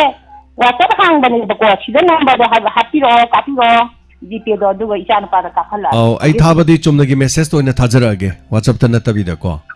ꯍꯣꯏ ꯌꯥꯏꯌꯦ ꯌꯥꯏꯌꯦ okay okay ꯑꯩ ꯊꯥꯖꯈ꯭ꯔꯦ thank you ꯁꯣꯏꯗꯅ ꯀꯥꯞꯄꯤꯔꯣ ꯌꯥꯝ ꯅꯨꯡꯉꯥꯏ ꯃꯌꯥꯝ ꯀꯣ ꯃꯇꯦꯡ ꯈꯤꯇꯪ ꯄꯥꯡꯕꯤꯕꯗꯣ ꯊꯥꯒꯠꯆꯔꯤ ꯑꯐꯕ ꯌꯥꯏꯐꯕ ꯑꯣꯏꯕꯤꯌꯨ ꯅꯥꯗ ꯌꯦꯛꯇꯕ ꯑꯁꯤꯒꯨꯝꯕ ꯗꯁꯥ ꯍꯥꯏꯒꯗ꯭ꯔꯥ ꯇꯥꯗꯕ ꯑꯣꯏꯕꯤꯌꯨ ꯊꯦꯡꯛ ꯌꯨ ꯊꯥꯒꯠꯆꯔꯤ ꯑꯩ ꯃꯊꯪꯒꯤ ꯄꯨꯡ 3 ꯍꯥꯏꯇꯥꯔꯦ ꯑꯅꯥꯗꯔ ꯃꯤꯅꯤꯠ 10 ꯁꯤ ꯐꯥꯎꯕ ꯊꯧꯔꯝꯁꯦ ꯑꯍꯦꯟꯕ ꯑꯣꯏꯅ ꯉꯁꯤꯒꯤ ꯇꯧꯖꯔꯒ ꯈꯤꯇꯪ 1,000 ꯍꯦꯟꯀꯠꯂꯁꯨꯅ ꯇꯧꯔꯤꯅꯦ ꯇꯧꯔꯤꯁꯦ ꯑꯗꯨꯅ 9862030608 ꯂꯝꯕꯤꯗ ꯆꯠꯂꯤꯕ ꯒꯥꯔꯤ ꯊꯧꯔꯤ ꯃꯌꯥꯝꯁꯤꯗꯒꯤ ꯊꯠꯂꯒ ꯍꯌꯦꯡ ꯑꯩ ꯑꯗꯨ ꯃꯇꯦꯡ ꯄꯥꯡꯉꯨꯗꯣꯏꯅꯦ ꯊꯠꯂꯨ ꯌꯥꯄꯣꯟꯇꯦ ꯃꯤꯅ ꯅꯨꯡꯁꯤꯔꯣꯏꯗꯣꯏꯅꯤ ꯂꯨꯈ꯭ꯔꯕ ꯍꯥꯏꯇꯥꯔꯦ ꯃꯤꯅ ꯂꯥꯟꯅ ꯎꯗꯣꯔꯤꯕꯅꯤ ꯑꯗꯨꯅ ꯑꯩꯈꯣꯏꯒꯤ ꯄ꯭ꯂꯦꯠꯐꯣꯝꯁꯤꯒꯤ ꯑꯩꯈꯣꯏꯅ ꯈꯨꯗꯣꯡꯆꯥꯕ ꯂꯧꯖꯔꯀꯥꯟꯗ ꯉꯝꯖꯕ ꯈꯤꯇꯪ ꯗꯣꯔꯁꯨ ꯂꯨꯄꯥ 500 ꯍꯦꯟꯀꯠꯂꯁꯨꯅ ꯍꯣꯠꯅꯖꯔꯤꯅꯤ ꯍꯜꯂꯣ ꯍꯜꯂꯣ ꯃꯤꯡꯒ ꯂꯩꯐꯝꯒ ꯍꯥꯏꯕꯤꯁꯤ ꯀꯕꯤꯇꯥ ꯅꯥꯎꯔꯦꯝꯅꯦ ꯁꯥꯔ ꯇꯔꯥꯝꯅ ꯑꯣꯛꯆꯔꯤ ꯃꯦꯗꯥꯝ ꯇꯥꯛꯄꯤꯌꯨ ꯑꯩꯈꯣꯏꯒꯤ ꯍꯌꯦꯡꯒꯤ ꯑꯩꯈꯣꯏꯒꯤ ꯀꯩꯅꯣꯒꯤ ꯗꯣꯅꯔ ꯒ꯭ꯔꯨꯞꯅ ꯃꯇꯦꯡ ꯄꯥꯡꯅꯤ ꯍꯥꯏꯕ ꯀꯩꯅꯣꯗꯣ ꯑꯗꯨꯒꯤꯗꯃꯛꯇ ꯁꯥꯔ ꯑꯩꯁꯨ ꯃꯕꯥꯅꯤꯒꯤ ꯑꯣꯏꯅ ꯂꯨꯄꯥ 500ꯗꯪ ꯁꯥꯔ ꯀꯥꯞꯆꯔꯛꯀꯦꯅ ꯍꯥꯏꯖꯒꯦ ꯇꯧꯖꯕꯅꯤ ꯌꯥꯝ ꯅꯨꯡꯉꯥꯏꯖꯩ ꯁꯣꯏꯗꯅ ꯀꯥꯞꯄꯤꯌꯨ ꯃꯌꯥꯝ ꯁꯨꯝ ꯑꯋꯥ ꯑꯅꯥ ꯁꯨꯃꯥꯏꯅ ꯇꯧꯕꯁꯦ ꯑꯩꯈꯣꯏꯁꯨ ꯉꯝꯖꯕ ꯈꯔ ꯄꯨꯟꯁꯤꯜꯂꯒꯗꯤ ꯑꯩꯈꯣꯏ ꯃꯤ ꯑꯃꯠꯇꯅꯗꯤ ꯉꯝꯗꯦꯗꯅꯀꯣ ꯑꯗꯨꯅ ꯃꯌꯥꯝ ꯄꯨꯟꯁꯤꯜꯂꯒ ꯁꯨꯃꯥꯏꯅ ꯑꯋꯥ ꯑꯅꯥ ꯇꯥꯔꯛꯄꯒꯤ ꯃꯇꯦꯡ ꯇꯧꯕꯗ ꯁꯥꯔꯅ ꯇꯧꯕꯤꯔꯛꯏꯁꯦ ꯃꯥꯡꯖꯤꯟ ꯊꯥꯗꯅ ꯌꯥꯝ ꯊꯥꯒꯠꯆꯔꯤ ꯁꯥꯔꯕꯨ ꯑꯗꯣ ꯑꯩꯈꯣꯏꯁꯨ ꯇꯧꯅꯤꯡꯕꯗꯣ ꯏꯇꯣꯝꯗꯅꯗꯤ ꯉꯝꯖꯗꯕꯅꯤ나 ꯑꯉꯝꯕ ꯈꯔ ꯃꯇꯦꯡ ꯍꯥꯞꯆꯒꯦꯅ ꯁꯥꯔꯗ ꯍꯥꯏꯖꯔꯛꯄꯅꯤ ꯁꯥꯔꯕꯨ ꯍꯟꯅ ꯊꯥꯒꯠꯆꯔꯤ Thank you, Madam Kavita. Thank you so much. Haibirba Sigidama. Thagachari. Tractor na mateng pangbiki Haibirakpa Thagachari ID tractor na isu yamdi mateng pangjakre. Thagachari amnungaijai pangbibagi damak. Aduga Irom Rebecca, thank you so much. Lupa 400 kapki na takpirakpa. Hainingai leitana Thagachari Rebecca. Hello. Hello. Mingalai fanga takpiu. Aigi ꯃꯤꯡꯁꯦ ꯃꯅꯤꯇꯣꯝꯕ ꯀꯔꯤ ꯂꯝꯗꯒꯤ ꯑꯣꯏꯕꯤꯔꯕꯅꯣ brother ꯑꯩꯁꯦ ꯀꯩꯅꯣꯗꯒꯤꯅꯤ ꯁꯒꯣꯜꯕꯟ ꯇꯦꯔꯥꯗꯒꯤ ꯇꯥꯛꯄꯤꯌꯣ brother ꯀꯔꯤ ꯍꯥꯏꯕꯤꯅꯤꯡꯉꯤ ꯀꯔꯤ ꯋꯥꯐꯝ ꯊꯝꯕꯤꯅꯤꯡꯉꯤ ꯀꯩꯅꯣꯒꯤ ꯑꯩꯁꯦ ꯑꯩꯈꯣꯏꯒꯤ ꯍꯧꯖꯤꯛ ꯑꯩꯈꯣꯏꯒꯤ ꯂꯩꯀꯥꯏꯒꯤ ꯂꯥꯏꯔꯕꯁꯤꯡꯒꯤ ꯆꯦꯡ ꯌꯦꯟꯕ ꯈꯣꯠꯄꯒꯤ ꯄ꯭ꯔꯣꯕ꯭ꯂꯦꯝ ꯂꯩꯗꯅꯀꯣ ꯃꯁꯤꯁꯤꯗ ꯑꯩꯈꯣꯏꯒꯤ ꯔꯥꯖꯅꯤꯇꯤꯒꯤ ꯑꯣꯏꯕ ꯈꯨꯗꯣꯡꯆꯥꯕ ꯂꯧꯔꯒ ꯀꯅꯥꯒꯨꯝꯕ ꯃꯤꯁꯤꯡꯅ ꯑꯩꯈꯣꯏꯒꯤ ꯆꯦꯡꯁꯤ ꯃꯥꯗꯤ ꯑꯩꯈꯣꯏꯗ ꯄꯣꯠ ꯄꯤꯗꯦ ꯈꯣꯠꯇꯦ ꯀꯥꯏꯅ ꯆꯦꯡ ꯄꯤꯗꯕ ꯈꯣꯠꯇꯕ ꯃꯁꯤꯗꯩꯁꯤꯗꯒꯤ ꯑꯩꯈꯣꯏꯒꯤ ꯆꯝꯅ ꯅꯨꯡꯁꯤꯅꯅ ꯍꯤꯡꯃꯤꯟꯅꯔꯝꯕ ꯄ꯭ꯔꯖꯥ ꯃꯌꯥꯝꯁꯦ ꯑꯃꯒ ꯑꯩꯈꯣꯏꯒꯤ ꯅꯨꯡꯁꯤꯅꯗꯕꯒꯤ ꯋꯥꯈꯜꯂꯣꯟ ꯑꯃ ꯂꯥꯛꯄ ꯑꯗꯒꯤ ꯅꯣꯏꯅ ꯀꯥꯔꯀꯥꯟꯗ ꯑꯩꯉꯣꯟꯗ ꯄꯤꯗ꯭ꯔꯒꯗꯤ ꯍꯌꯦꯡ ꯑꯩꯈꯣꯏꯅ ꯀꯥꯔꯒꯁꯨ ꯅꯣꯏꯗ ꯄꯤꯔꯣꯏ ꯀꯥꯏꯅ ꯄꯤꯗꯕꯒꯤ ꯋꯥꯈꯜꯁꯦ ꯃꯁꯤꯁꯦ ꯑꯩꯈꯣꯏꯅ ꯂꯩꯇꯅꯕꯒꯤꯗꯃꯛꯇ ꯑꯩꯈꯣꯏꯒꯤ ꯆꯦꯡꯒꯤ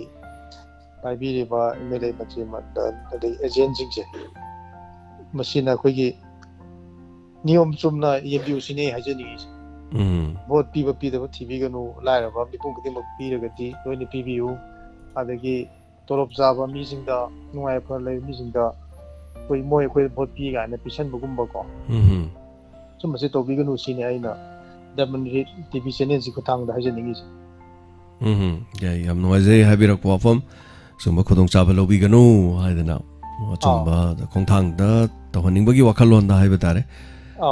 ꯊꯥꯒꯠꯆꯔꯤ ꯕ꯭ꯔꯗꯔ ꯍꯥꯏꯕꯤꯔꯛꯄꯁꯤꯒꯤꯗꯃꯛ ꯉꯁꯤꯒꯤ ꯄꯨꯛꯅꯤꯡꯒꯤ ꯋꯥꯔꯣꯜꯗ ꯑꯗꯣꯝꯒꯤ ꯋꯥꯐꯝ ꯐꯖꯕ ꯋꯥꯐꯝ ꯊꯥꯡꯒꯠꯄꯤꯔꯛꯄ ꯊꯦꯡꯛ ꯌꯨ ꯃꯇꯝꯅꯗꯤ ꯀꯅꯥꯁꯨ ꯉꯥꯏꯗꯕꯅꯤꯅ ꯖꯔ ꯂꯣꯏꯁꯤꯟꯒꯦ ꯍꯥꯏꯇꯥꯔꯦ ꯁꯣ ꯃꯌꯥꯝꯅ ꯀꯥꯞꯄꯤꯅꯤꯡꯕ ꯂꯩꯔꯒꯗꯤ 08 ꯑꯩ ꯄꯤꯟ ꯇꯧꯅꯁꯨ ꯊꯝꯖꯔꯦ ꯃꯈꯥꯗꯁꯨ ꯑꯩꯅ ꯇꯣꯏꯅ ꯏꯖꯔꯤ 9862030608 ꯍꯥꯏꯔꯤꯕ ꯅꯝꯕꯔꯁꯤꯗ ꯑꯗꯨꯒ minute 8 ꯀꯨꯝꯕ ꯂꯩꯖꯔꯤ ꯉꯁꯤ ꯊꯧꯔꯝꯁꯤꯒꯤ ꯍꯜꯂꯣ ꯍꯜꯂꯣ ꯇꯥꯕꯤꯔꯕ꯭ꯔꯥ ꯍꯜꯂꯣ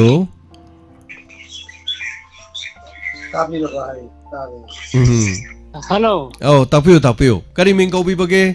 ꯑꯩ ꯌꯥꯏꯔꯤꯄꯣꯛ ꯇꯣꯞꯄꯤꯟꯊꯥꯗꯒꯤ ꯀꯨꯟꯖꯦꯡꯕꯝ ꯇꯣꯝꯕꯤꯅꯦ ꯇꯥꯛꯄꯤꯌꯨ ꯑꯣꯖꯥ ꯇꯣꯝꯕꯤ ꯀꯔꯤ ꯍꯥꯏꯕꯤꯅꯤꯡꯕ ꯑꯩꯁꯦ ꯗꯣꯅꯔ ꯒ꯭ꯔꯨꯞꯇꯁꯨ ꯌꯥꯎꯖꯩꯌꯦꯕꯀꯣ ꯌꯥꯎꯏ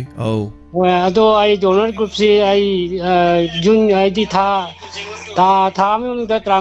ꯇꯥꯔꯤꯛ 30-31ꯗ ꯀꯥꯞꯆꯕꯅꯦꯕ ꯍꯣꯏ ꯍꯣꯏ ꯍꯣꯏ ꯑꯗꯨꯕꯨ ꯑꯩ ꯍꯧꯖꯤꯛꯀꯤ ꯌꯥꯔꯤꯕ ꯑꯅꯥꯕ ꯑꯅꯤꯗꯨꯒꯤ ꯑꯣꯏꯅ ꯑꯩ ꯄꯩꯁꯥꯗꯤ ꯌꯥꯝꯅ ꯄꯥꯏꯖꯗꯦ ꯑꯩ ꯑꯗꯨꯅ ꯂꯨꯄꯥ 200 ꯈꯛꯇꯪ ꯀꯥꯞꯆꯔꯛꯀꯦ ꯍꯣꯏ ꯍꯣꯏ ꯑꯣꯖꯥ ꯇꯣꯝꯕꯤ ꯊꯥꯒꯠꯆꯔꯤ ꯌꯥꯝ ꯅꯨꯡꯉꯥꯏꯖꯩ ꯌꯥꯝꯅ ꯃꯗꯨꯒꯤꯗꯃꯛ ꯉꯁꯤꯗꯤ ꯑꯩ ꯃꯌꯥꯝꯗ ꯑꯩꯈꯣꯏ ꯆꯤꯟꯅꯥꯎ ꯑꯅꯤꯗꯨꯒꯤ ꯍꯥꯏꯇꯥꯔꯦ ꯈꯤꯇꯪꯗꯪ ꯑꯣꯏꯔꯁꯨ ꯂꯨꯄꯥ 50 ꯆꯥꯝꯗ 500 ꯂꯤꯁꯤꯡꯗꯁꯨ ꯍꯦꯟꯒꯠꯅꯕ ꯑꯩ ꯃꯌꯥꯝꯗ ꯑꯗꯨꯝ ꯅꯤꯖꯔꯕꯅꯦ ꯍꯥꯏꯇꯥꯔꯦ ꯄꯩꯁꯥꯗꯨ ꯄꯥꯏꯔꯒꯗꯤ ꯑꯔꯩꯕꯉꯩ ꯂꯣꯏꯅꯃꯛ ꯍꯥꯞꯅꯤꯡꯕꯖꯥꯠꯅꯤ ꯑꯗꯨꯒꯨꯝꯕ ꯃꯔꯝꯗꯨꯗ ꯑꯩꯈꯣꯏꯁꯨ ꯀꯟꯖꯅꯤꯡꯉꯦꯕꯀꯣ ꯐꯅꯤ ꯑꯣꯖꯥ ꯇꯣꯝꯕꯤ ꯌꯥꯝ ꯅꯨꯡꯉꯥꯏꯖꯩ ꯊꯦꯡꯛ ꯌꯨ ꯑꯣꯖꯥ ꯇꯣꯝꯕꯤ ꯁꯣꯏꯗꯅ ꯊꯝꯖꯔꯦ ꯊꯦꯡꯛ ꯌꯨ ꯌꯥꯝ ꯅꯨꯡꯉꯥꯏꯖꯩ ꯍꯥꯏꯕꯤꯔꯛꯄꯁꯤꯒꯤꯗꯃꯛ ꯑꯗꯨꯒ ꯍꯣꯠꯅꯃꯤꯟꯅꯁꯤ ꯈꯔꯗꯤ ꯇꯧꯃꯤꯟꯅꯁꯤ ꯃꯥꯂꯦꯝ ꯑꯁꯤꯒꯤꯗꯃꯛ ꯑꯗꯨꯒ ꯑꯩꯈꯣꯏꯅ ꯇꯧꯖꯔꯤꯁꯤ ꯃꯌꯥꯝꯅ ꯂꯨꯄꯥ 100-200 ꯀꯥꯞꯄꯤꯁꯤ ꯃꯌꯥꯝꯒꯤ ꯂꯟ ꯊꯨꯝꯗ ꯀꯔꯤ ꯍꯦꯟꯒꯠꯀꯗꯧꯔꯤꯒꯦ ꯀꯔꯤꯝꯇ ꯍꯦꯟꯒꯠꯀꯗꯧꯕ ꯂꯩꯇꯦ ꯆꯨꯝꯃꯤ ꯑꯗꯣꯝꯒꯤ ꯍꯦꯟꯒꯠꯀꯗꯕ ꯑꯃꯗꯤ ꯂꯩ ꯑꯗꯣꯝꯒꯤ ꯃꯤꯑꯣꯏꯕꯒꯤ ꯃꯤꯅꯨꯡꯁꯤ ꯁꯣꯏꯗꯅ ꯍꯦꯟꯒꯠꯀꯅꯤ ꯁꯣꯏꯗꯅꯃꯛꯀꯤ ꯃꯇꯦꯡ ꯈꯤꯇꯪ ꯑꯣꯏꯔꯁꯨ ꯄꯥꯡꯕꯤꯌꯨ ꯍꯜꯂꯣ ꯃꯤꯡ ꯑꯃꯗꯤ ꯂꯩꯐꯝ ꯍꯥꯏꯕꯤꯁꯤ ꯍꯜꯂꯣ ꯍꯜꯂꯣ ꯍꯜꯂꯣ ꯑꯩ ꯀꯩꯅꯣꯅꯦ ꯑꯟꯗꯨꯒꯤ ꯏꯃꯥ ꯌꯨꯝꯁꯪꯕꯤꯗꯨꯅꯦ ꯏꯃꯥ ꯌꯨꯝꯁꯪꯕꯤ ꯇꯔꯥꯝ ꯅꯣꯛꯆꯔꯤ ꯍꯥꯏꯕꯤꯌꯨ ꯀꯔꯤ ꯋꯥꯐꯝ ꯍꯥꯏꯕꯤꯅꯤꯡꯕ ꯇꯥꯛꯄꯤꯌꯨ ꯑꯗꯨꯒꯤ ꯍꯣꯏ ꯑꯩ ꯍꯧꯖꯤꯛ ꯊꯕꯛ ꯆꯠꯊꯣꯛꯎꯕꯗꯒꯤ ꯏꯕꯨꯡꯉꯣꯒꯤ ꯄꯨꯛꯅꯤꯡꯒꯤ ꯋꯥ ꯇꯥꯕꯗ ꯑꯅꯥꯕ ꯑꯅꯤꯒꯤꯗꯣ ꯑꯩ ꯀꯩꯅꯣꯅꯦ ꯂꯨꯄꯥ 1,000 ꯈꯛꯇ ꯀꯥꯞꯆꯔꯛꯀꯦ ꯀꯩꯅꯣꯅꯦ ꯑꯃꯃꯝꯗ ꯂꯨꯄా 500 ꯇꯧꯔꯒ ꯑꯅꯤꯗꯨ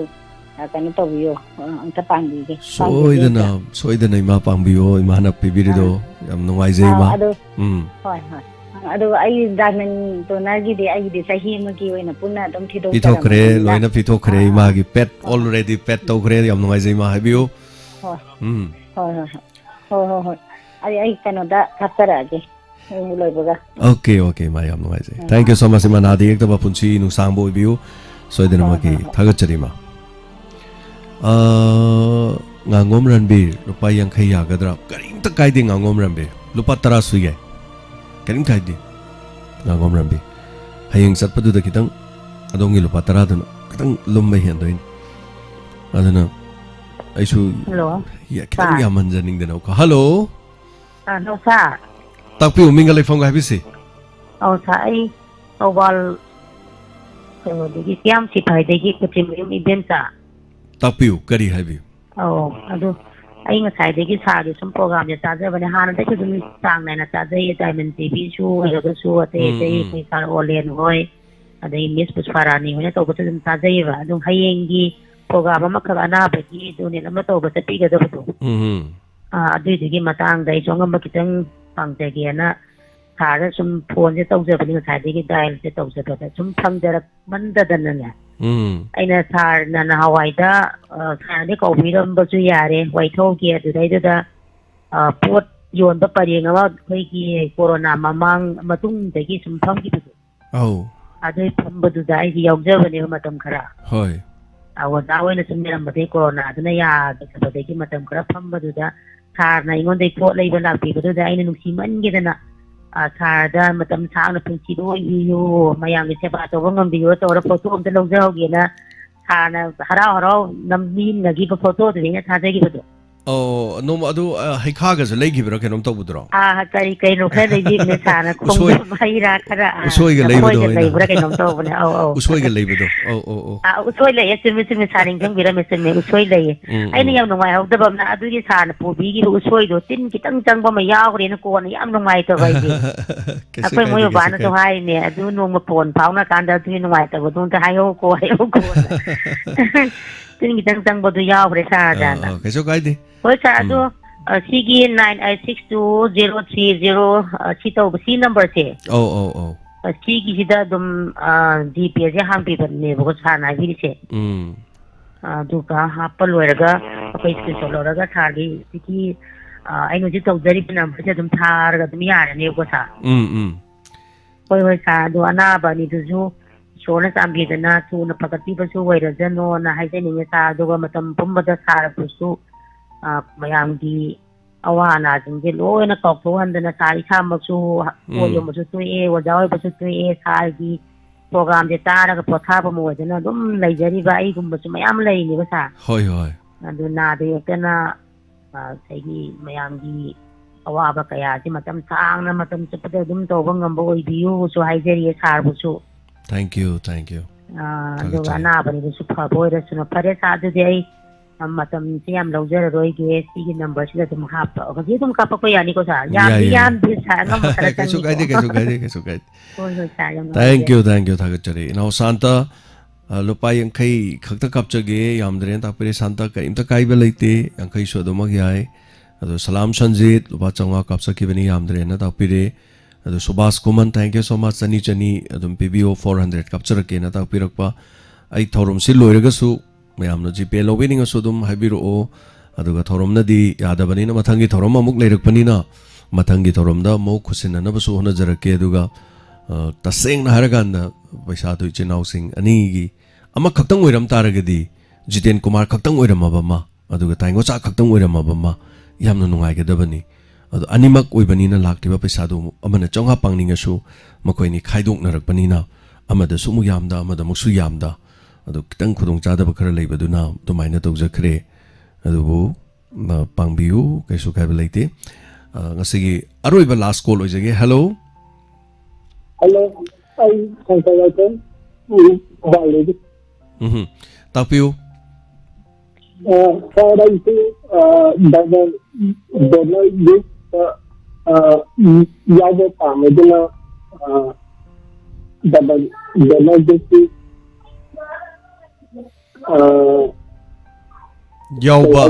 Yauba Pambiba. Hoi Yobining Labadi number Tabiro Odum, Minga Leifamga, the phone number Duga Tabiro, WhatsApp Duga Torogo, a quick in our sing called Don Jerake. Sigi number, see the message sector Tobiro, WhatsApp to Oresu, WhatsApp sector Tobirone, Aduga, a quick Tozeraga, Neom, the Ting Badu Hizera again, Aduga, Sweden Yobioza, Maraxidako. Adu the Wapam Sina, Lubira Brakari having Baladi.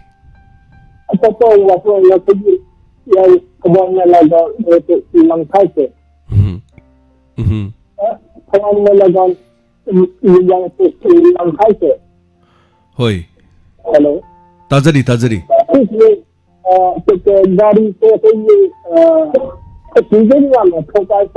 Accident am thopa.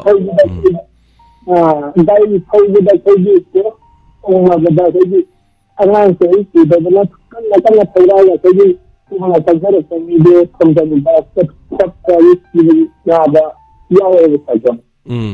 now that the really iron there nothing it's the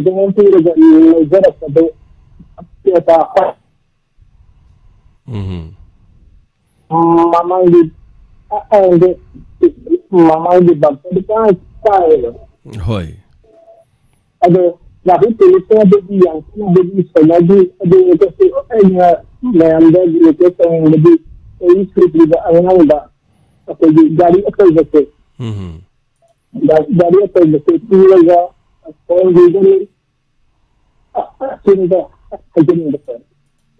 Thank you, Thagachari. Habirok Poko. Masigi, Matam Sinadi, Matam Loshele, the Thagachari, Am Jackson, Moai, Tambirokpa. The Lamkai Kodimak the Su Kudong Tibute, I guess I see the diamond delay, but say Lamkai, Lam Long Mari Fangi, then Haller breaks a coo, the panning Haller gong, getting a coo, funny. Ganam Tadi, Saito say, A Mataxida camera, Mapangen, Kana Kali, Mayam the Sudum, Hetorom during the Uhangen. Kayamugam Sima from the accident to a Gadi Torima parties, or Simon Pum from the Kanadum Toweva. Tagachari, Habirok, thank you so much. I call Makala Kuchararoy, the Kangbining Baduga, Lobining Baleda Su, Kujipen at Sing Bate, Lobiu, Mayam, I atopa call Lokachadre, Aduka phone Chidum Chalanjage, Sidamayam, the Kangbining Baleda Su, Dugalpa, Yankichamador, Sudum Capio, the Capi, the Singado, screenshot Yamam Tabiro, Maram de Maming Lok Chadwini Nava. Selgi Kazi am Louis, but the Machinmanao Sungare, Selgi Kadi Mapa Machama Mam, Tanapo Tang and Tanarim, and I get the Pomina Bamona Tedana, Mina Lana, Loki Dorini, Mina Kapkarga aiming Lautorok Te, Duto De, and Mayana Sukangi Dorini, Lupachamagi, Lupachamagi, Changta Dorini, Mina Lana, Lo Credico. I don't know Mayamna Su, Quisodum Chumnadum Tawjari, Dum Chumnadum, Tawjaragangam Jabacrado, make saying like it unpungening Baginedo. call so leptana dum la I lokachadre waro biroi ngasigi thorom asigi damakta aduga punoma puhana na thagachari angama mateng khara dangi pangmina si hayeng soidena maki adom yawbiu sanglabadi soidena maki kawada hana jiten kumar gi manakta chatmina si mathangda mok tobul da chatmina si angama mateng sing akhoina kayamuk yamna pangba ngambage haibadu yengmina si mateng pangmina si khara khara punoma pu thagachari hanana ngasigi thorom asubi hena mapung pan bi basigi damak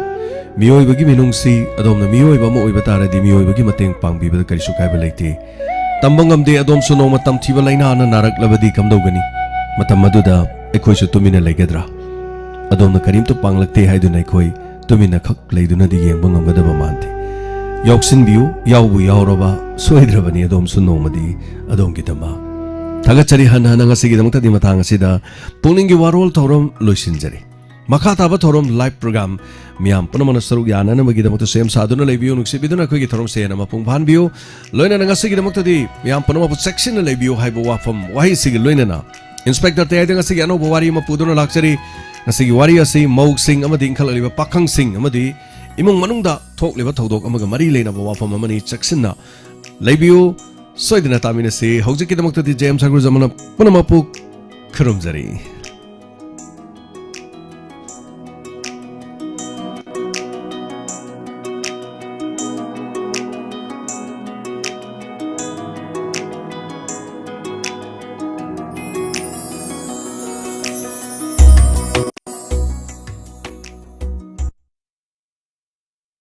Ngasidagi na numit mari mangani gi mamangda san angangbi sanbi ama thadokibadagi hanjilaktri sanbi adugi oi thangba masida matek amate I san nasibu kanagumagi inkhol da changduna phajinbi ba yawrabadi miyoi bagi minungshing biduna lamding laishram laikai da laiba sinam nisikan Elias Abungcha da sinabiu awamal matik chana kachagani contact number pizari 8730091264 amuktang gahana 8730091264 natragana 9615273358 hariba number sida pau pibiu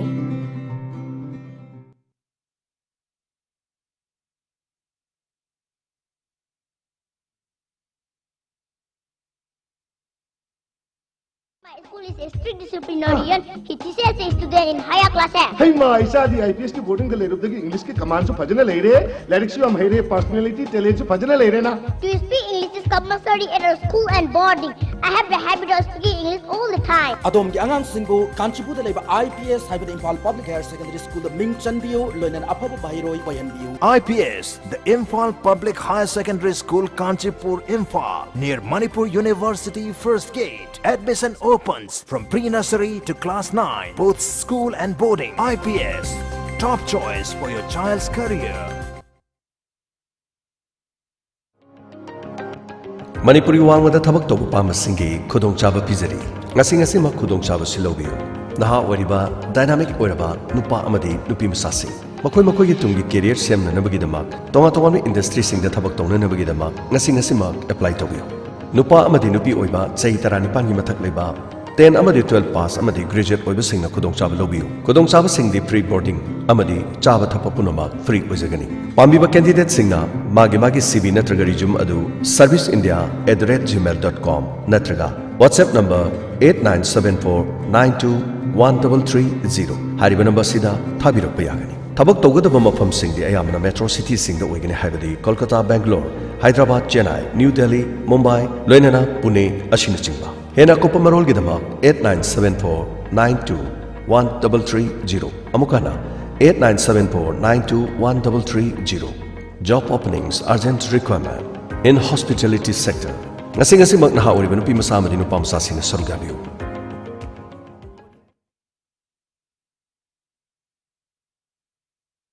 Hainabale, education makes a door to bright future. Education is a way to success in life. Be educated. Be a good achiever. Masige iroinana nungairaba paujelama. Excel Coaching Center gi maikedi gi pijeri. Lakadam academic session 2023-24 gi class 12 amadi class 8 gi anoba foundation ama. Lakliba March ki tang kun humdoi digi haujaragani. Foundation course asibu yawiningba class 12 amadi class 8 tambiriba mahiroi singna. Excel Coaching Center, Lamding Laksharam Lakai, opposite Kodong Popi, Sports Complex Wangzing the Lakpiduna, Akupa Marol Tanabiu. Coaching Center Asina, ꯍꯧꯈꯤꯕ ꯆꯍꯤꯁꯤꯡꯗ ꯃꯁꯛ ꯅꯥꯏꯕ ꯁꯥꯇ꯭ꯔ ꯀꯌꯥ ꯄꯨꯊꯣꯛꯄ ꯉꯝꯖꯈ꯭ꯔꯦ ꯂꯣꯏꯅꯅ ꯂꯥꯛꯀꯗꯕ ꯆꯍꯤ ꯑꯁꯤꯗꯁꯨ ꯑꯐꯕ ꯃꯍꯩꯔꯣꯏ ꯀꯌꯥ ꯄꯨꯊꯣꯛꯅꯅꯕ ꯁꯦꯝ ꯁꯥꯕ ꯇꯧꯖꯔꯤ ꯀꯣꯆꯤꯡ ꯁꯦꯟꯇꯔ ꯑꯁꯤꯅ ꯄꯤꯖꯔꯤꯕ ꯈꯨꯗꯣꯡꯆꯥꯕꯁꯤꯡꯗꯤ ꯆꯍꯤ 15ꯒꯤ ꯑꯦꯛꯁꯄꯤꯔꯤꯌꯦꯟꯁ ꯂꯩꯔꯕ ꯑꯣꯖꯥꯁꯤꯡꯅ ꯇꯥꯛꯄꯤ ꯇꯝꯕꯤꯔꯤ ꯋꯤꯛꯂꯤ ꯇꯦꯁ ꯇꯧꯗꯨꯅ ꯁꯥꯇ꯭ꯔꯁꯤꯡꯕꯨ ꯏꯝꯄ꯭ꯔꯨꯚꯃꯦꯟꯠ ꯂꯩꯍꯟꯖꯔꯤ ꯁꯕꯖꯦꯛ ꯈꯨꯗꯤꯡꯃꯛ ꯇꯝꯕꯒꯤ ꯈꯨꯗꯣꯡꯆꯥꯕꯁꯨ ꯄꯤꯖꯔꯤ ꯑꯦꯛꯖꯥꯝꯒꯤꯗꯃꯛ ꯆꯥꯅꯔꯕ ꯁ꯭ꯇꯗꯤ ꯃꯦꯇꯔꯤꯌꯦꯜꯁꯨ ꯄꯤꯖꯔꯤ ꯅꯨꯄꯥ ꯃꯆꯥ ꯅꯨꯄꯤ ꯃꯆꯥꯁꯤꯡꯒꯤ ꯇꯣꯉꯥꯟ ꯇꯣꯉꯥꯟꯕ ꯕꯣꯔꯗꯤꯡꯒꯤ ꯈꯨꯗꯣꯡꯆꯥꯕ ꯄꯤꯖꯔꯤ ꯑꯔꯥꯞꯄ ꯁꯥꯇ꯭ꯔꯁꯤꯡꯒꯤꯗꯃꯛ ꯁ꯭ꯀꯨꯜ ꯚꯦꯟ ꯁꯔꯚꯤꯁꯁꯨ ꯊꯝꯖꯔꯤ ꯁꯥꯇ꯭ꯔꯁꯤꯡꯒꯤ ꯃꯇꯝ ꯃꯇꯝꯒꯤ ꯑꯣꯏꯕ ꯏꯖꯨꯀꯦꯁꯅꯦꯜ ꯅꯣꯂꯦꯖꯁꯨ ꯄꯤꯖꯔꯤ ꯁꯥꯇ꯭ꯔꯁꯤꯡꯅ ꯃꯦꯗꯤꯀꯦꯜ ꯑꯃꯗꯤ ꯏꯟꯖꯤꯅꯤꯌꯔꯤꯡ ꯇꯝꯕꯤꯅꯤꯡꯂꯕꯗꯤ ꯑꯈꯟꯅꯕ ꯀ꯭ꯂꯥꯁ ꯊꯝꯖꯔꯤ ꯍꯥꯏꯔꯤꯕ ꯈꯨꯗꯣꯡꯆꯥꯕꯁꯤꯡ ꯑꯁꯤ ꯑꯦꯛꯁꯦꯜ ꯀꯣꯆꯤꯡ ꯁꯦꯟꯇꯔꯗꯒꯤ ꯂꯧꯕꯤꯗꯨꯅ ꯑꯐꯕ ꯁꯥꯇ꯭ꯔ ꯑꯃ ꯑꯣꯏꯕꯗ ꯑꯃꯗꯤ ꯈꯨꯟꯅꯥꯏꯒꯤ ꯑꯐꯕ ꯁꯤꯇꯤꯖꯟ ꯑꯃ ꯑꯣꯏꯕ ꯉꯝꯅꯅꯕ ꯍꯣꯠꯅꯕꯗ ꯑꯦꯛꯁꯦꯜ ꯀꯣꯆꯤꯡ ꯁꯦꯟꯇꯔꯅ ꯑꯆꯧꯕ ꯊꯧꯗꯥꯡ ꯂꯧꯖꯒꯅꯤ ꯑꯀꯨꯞꯄ ꯃꯔꯣꯜꯒꯤꯗꯃꯛ 708-59-54421 amadi 7005-222-527 hariba number asida pau phaubiu natraga coaching center asida lakpiduna tanabiu loinana phone thabasu haujari excel coaching center lamding laisram lekai opposite kodompopi sports complex wangzing nungairaba paujel chaliba chahi english singani kulumdoi amadi kunmari gi oina ICS boarding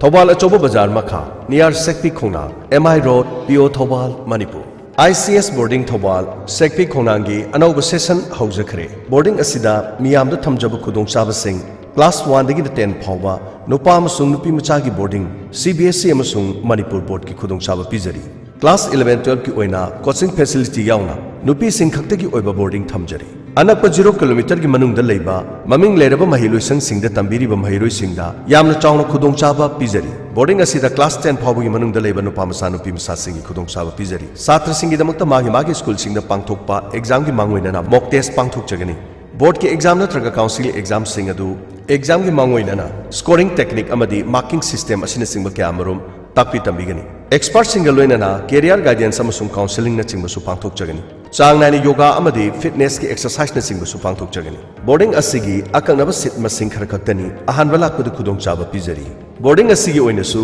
ahangwa pham khara su kaujari ahan bada nupi warden ama pamjai experience lairiba miyo adudana khudong chaba pizari boarding asigi chenthok chensin tauna nabagi dama nupi ama su pamjai loinana boarding asigi family leiba yaba cook ama su pamjai interview ki date lakliba march ki tang 18 yai paraba nomajing numit ayuk ki pung 10 Akupa marol gidamak ICS boarding Thobal Bazar Makha Sekpi Khonang dagi khangbiba yagani loinana call tobiu 9362842636 amukana 9362842636